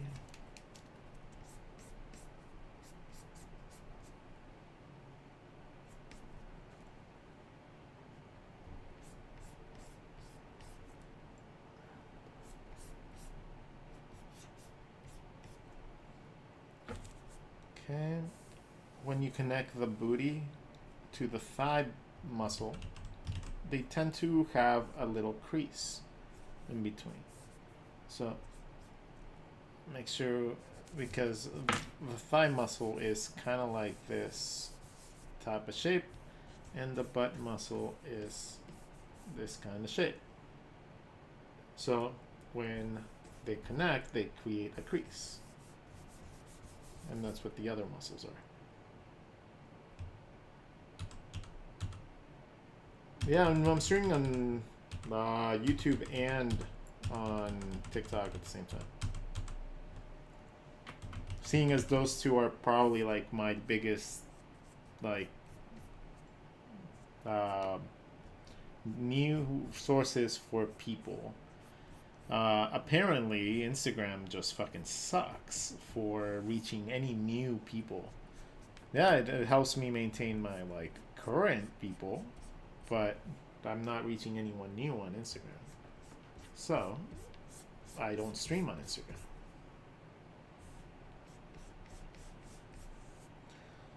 Okay. Our calf muscle connects to the back of the thigh muscle. And remember, it's kind of like a kneecap type of thing, like a knee pad. That allows you to curve your foot a lot easier.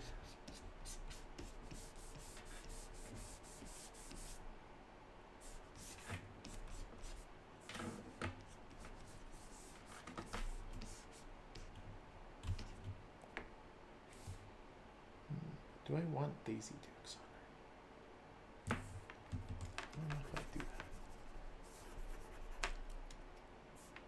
Would she I don't know if she would wear Daisy Dukes. I don't know if Vicky Mayhem would wear Daisy Dukes.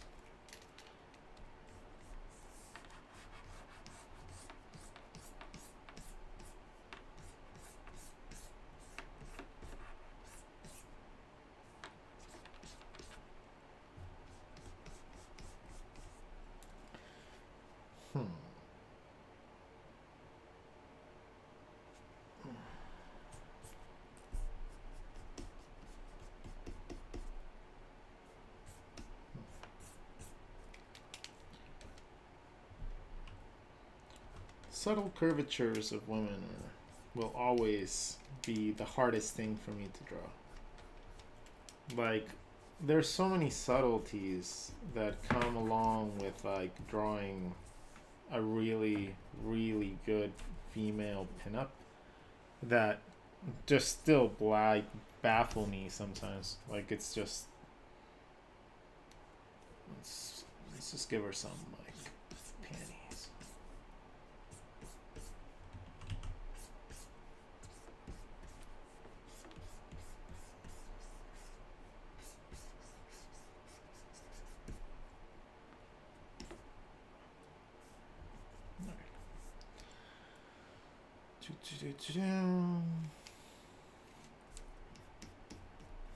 Okay, tank top will have like a skull or something.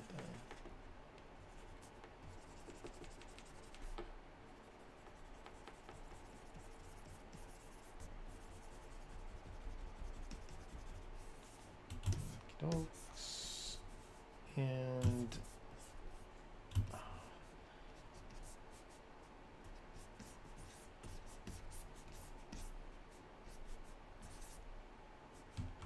it's gonna be saying something to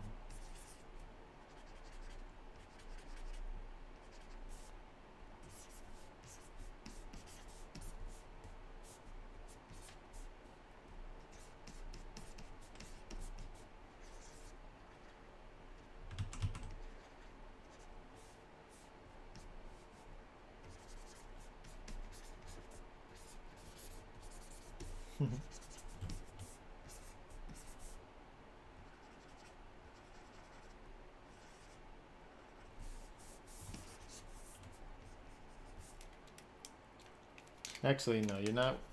They're not going to be bunnies. They're going to be little hedgehogs.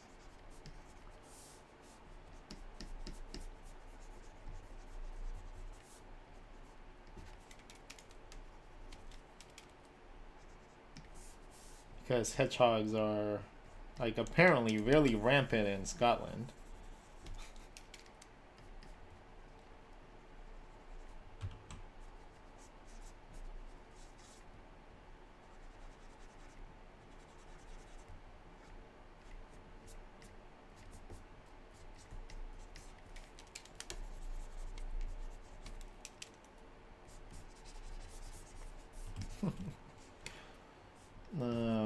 Her left side is foxes and animals. So it's like a lot of like really cool little tattoos like this. Combining into a big, awesome fox that's in the middle. Let's see what we got from our first pass. That's not bad. Not bad at all. What we're gonna do now is we're gonna use that initial layer, the sketch. It's gonna erase all the lines we don't need from the outside. And we're gonna start using this as our contrast layer.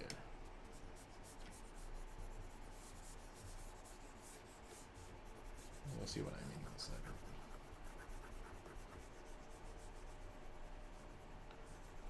Like, I don't want to eliminate all those lines inside because a lot of those have like a lot of energy.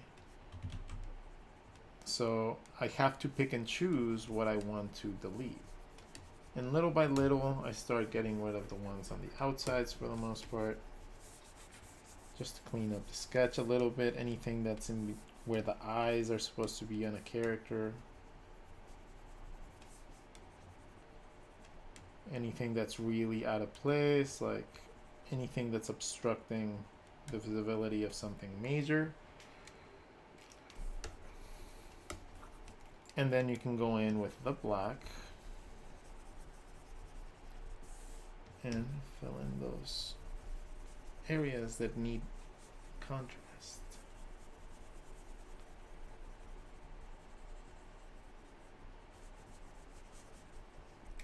Now this is not a coloring layer. It's not necessarily meant for color. This is meant to give you an idea of where you're going to be putting your contrasts sections. Your shadows, your highlights and stuff like that count as contrast, but it's not just lighting that you have to consider or shadows. It's also going to be color variations, color like segments, thick to thin lines that you need to have within your drawing, the places that just don't read well without having some contrast added to them. You know, all those things like get overlooked when people are drawing because they assume that they already know that they're doing the right thing, but they probably almost never are.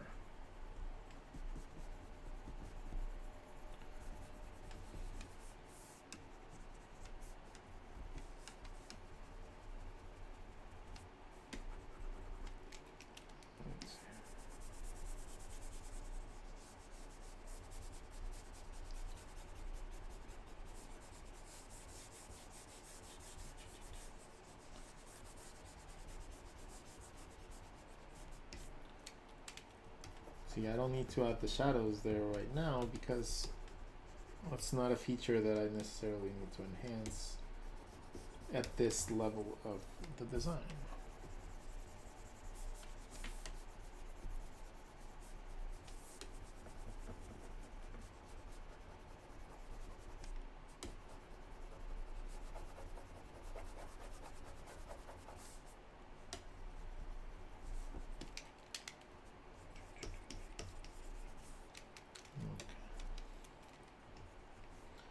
Go, that's a decent first level, first pass.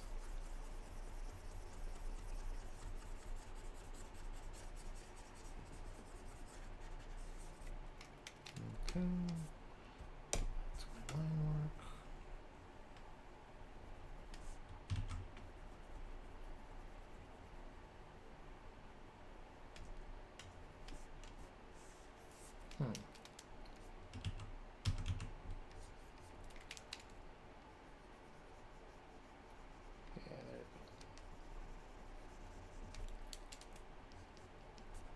That I had the t-shirt up.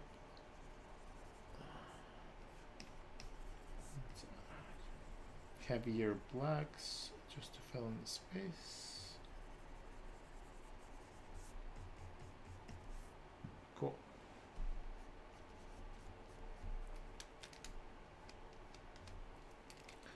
All right, so Now that we have that, we have a little contrast layers. At this point, we can go in with colors if you really wanted to.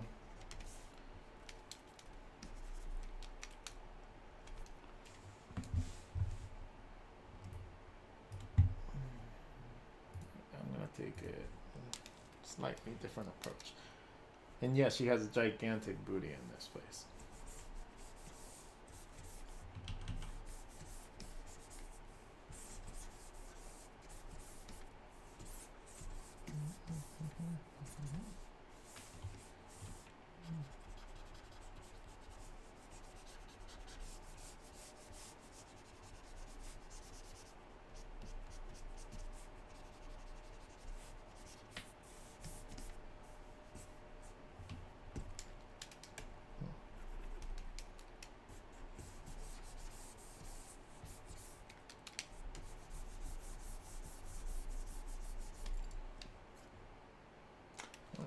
Almost like just 9 minutes left before I attempt my call.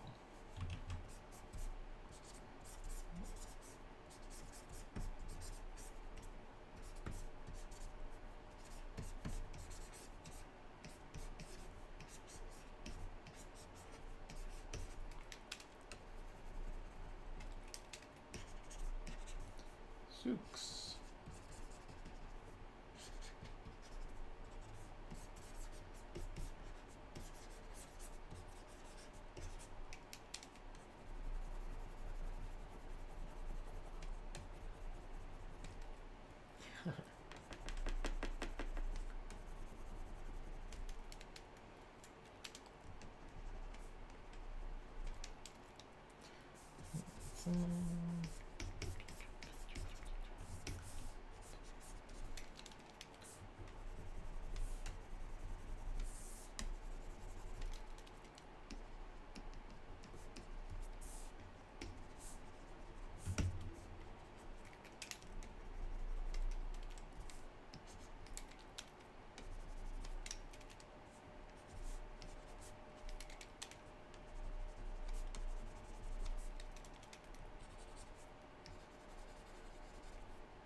I can't wait to actually go back in the UK Illustration Championships. I have a little bit more experience now. And I've been practicing heavily on my timing.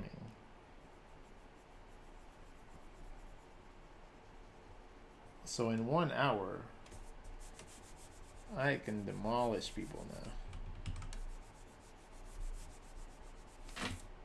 So I wonder if they'll have me back.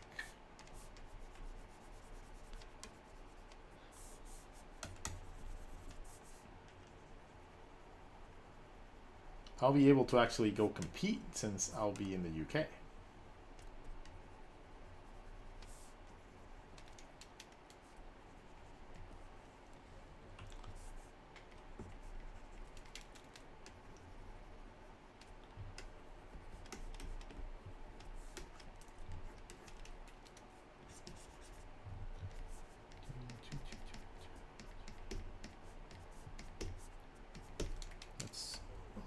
This looks better if there's a little bit of space right there.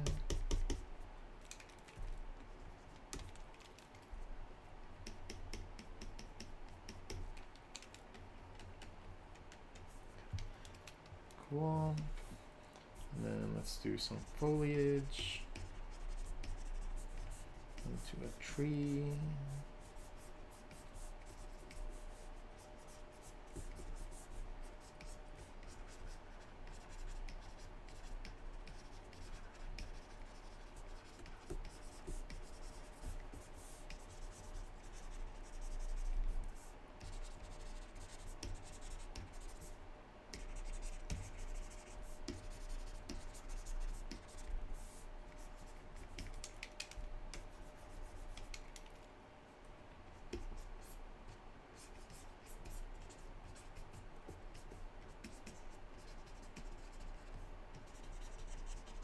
See, a little bit of contrast, just a tiny bit of contrast, makes the entire logo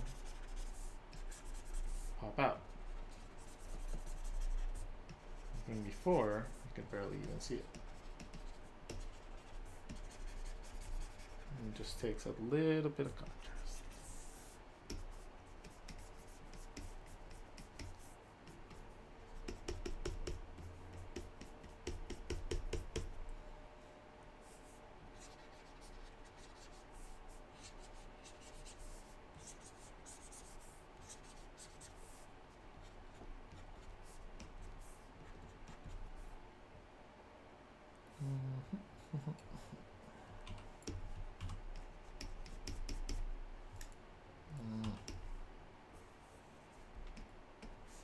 Yes.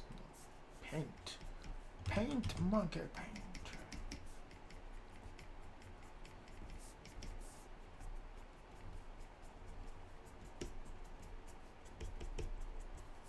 Setting a couple little highlights here and there because no figures would be completely just black.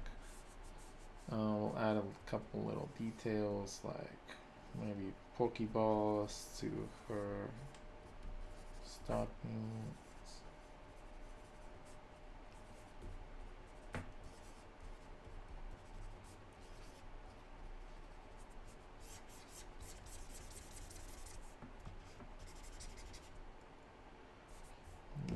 Tiny shading to her tattoo so it doesn't look too flat. And I have to do this before I finish any drawing with Vicky, and that is to give her hair the beautiful fucking like colors that she has. If I don't do that, I am doing a huge disservice to her. So she has like purples and reds and like pinks, and in Clip Studio I forget if I can, where's the menu?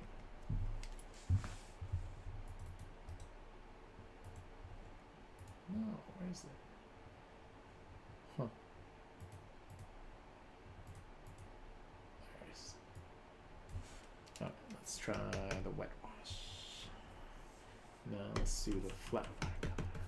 There you go. That's better.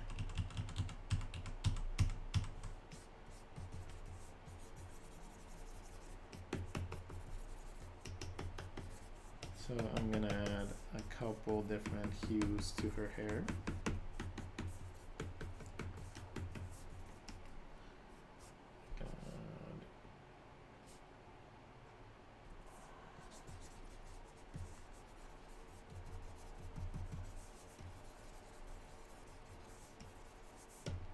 And a little bit of red.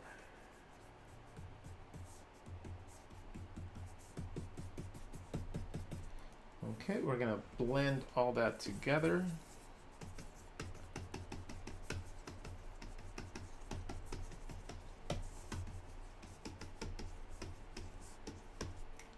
And we're just gonna erase on the outside of it.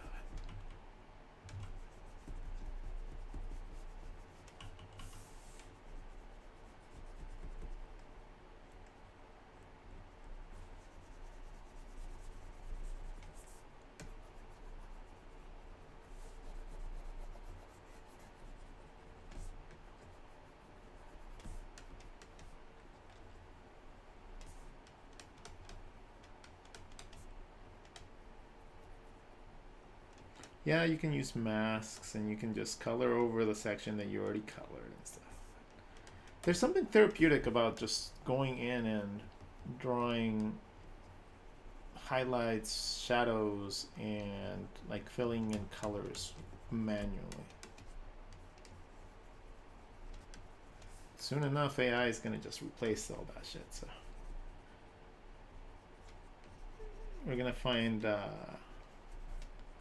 comfort in doing things like this ourselves at some point. And let's add a little bit of white.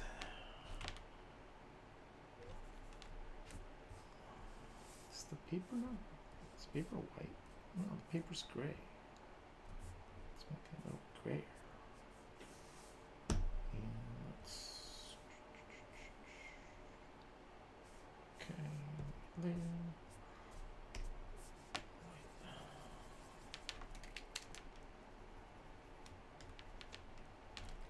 Oh, by the way, she has like these striking blue, like, ugh. Her eyes are fucking wonderful too.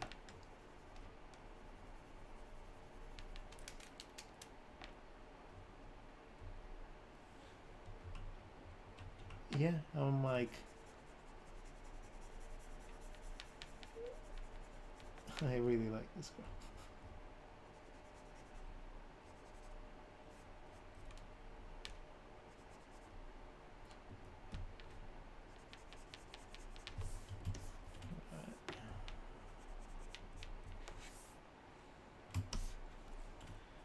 Now to make her face stand out a little bit more, I'm gonna take a very minuscule amount of color and I'm gonna just blend a tiny bit to create a little bit of contrast between her face and the background, because that doesn't that's like the biggest aspect of the drawing of the piece. So I need to make sure that there's a little bit of contrast so that the face doesn't get lost. Even if it's very little, and we're gonna blend this out a lot.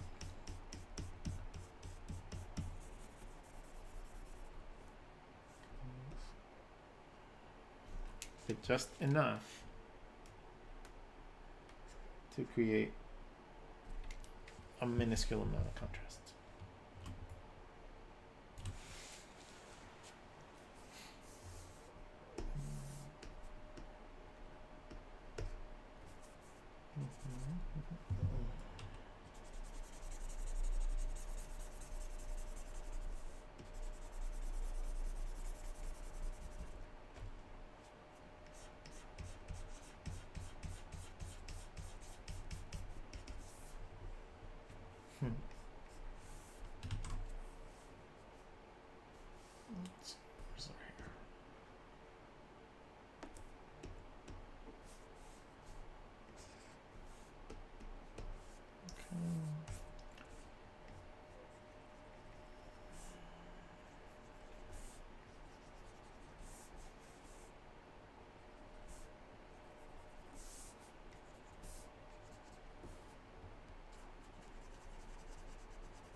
Ta-da! Not bad for a couple 20 minutes. Huh? Are you streaming on a different platform yet? Good morning, finally catching you live. Sunny greetings. Good day from Australia. Okay, so I'm going to end the stream over on TikTok, seeing as we only have like 16 people left. Thank you guys so much for joining. I'm going to end this thing. Enjoy the rest of your day, peeps. All right. And with that, fellow YouTube people, thank you all so much as well for keeping me company while I drew a little bit and stayed up to be able to message my girlfriend. So I will talk to you guys later. If you guys want to see the rest of the stream, it should be instantly on YouTube a couple minutes after I'm clicking this button that's off. Hope you guys enjoy it, and I'll see you guys next time.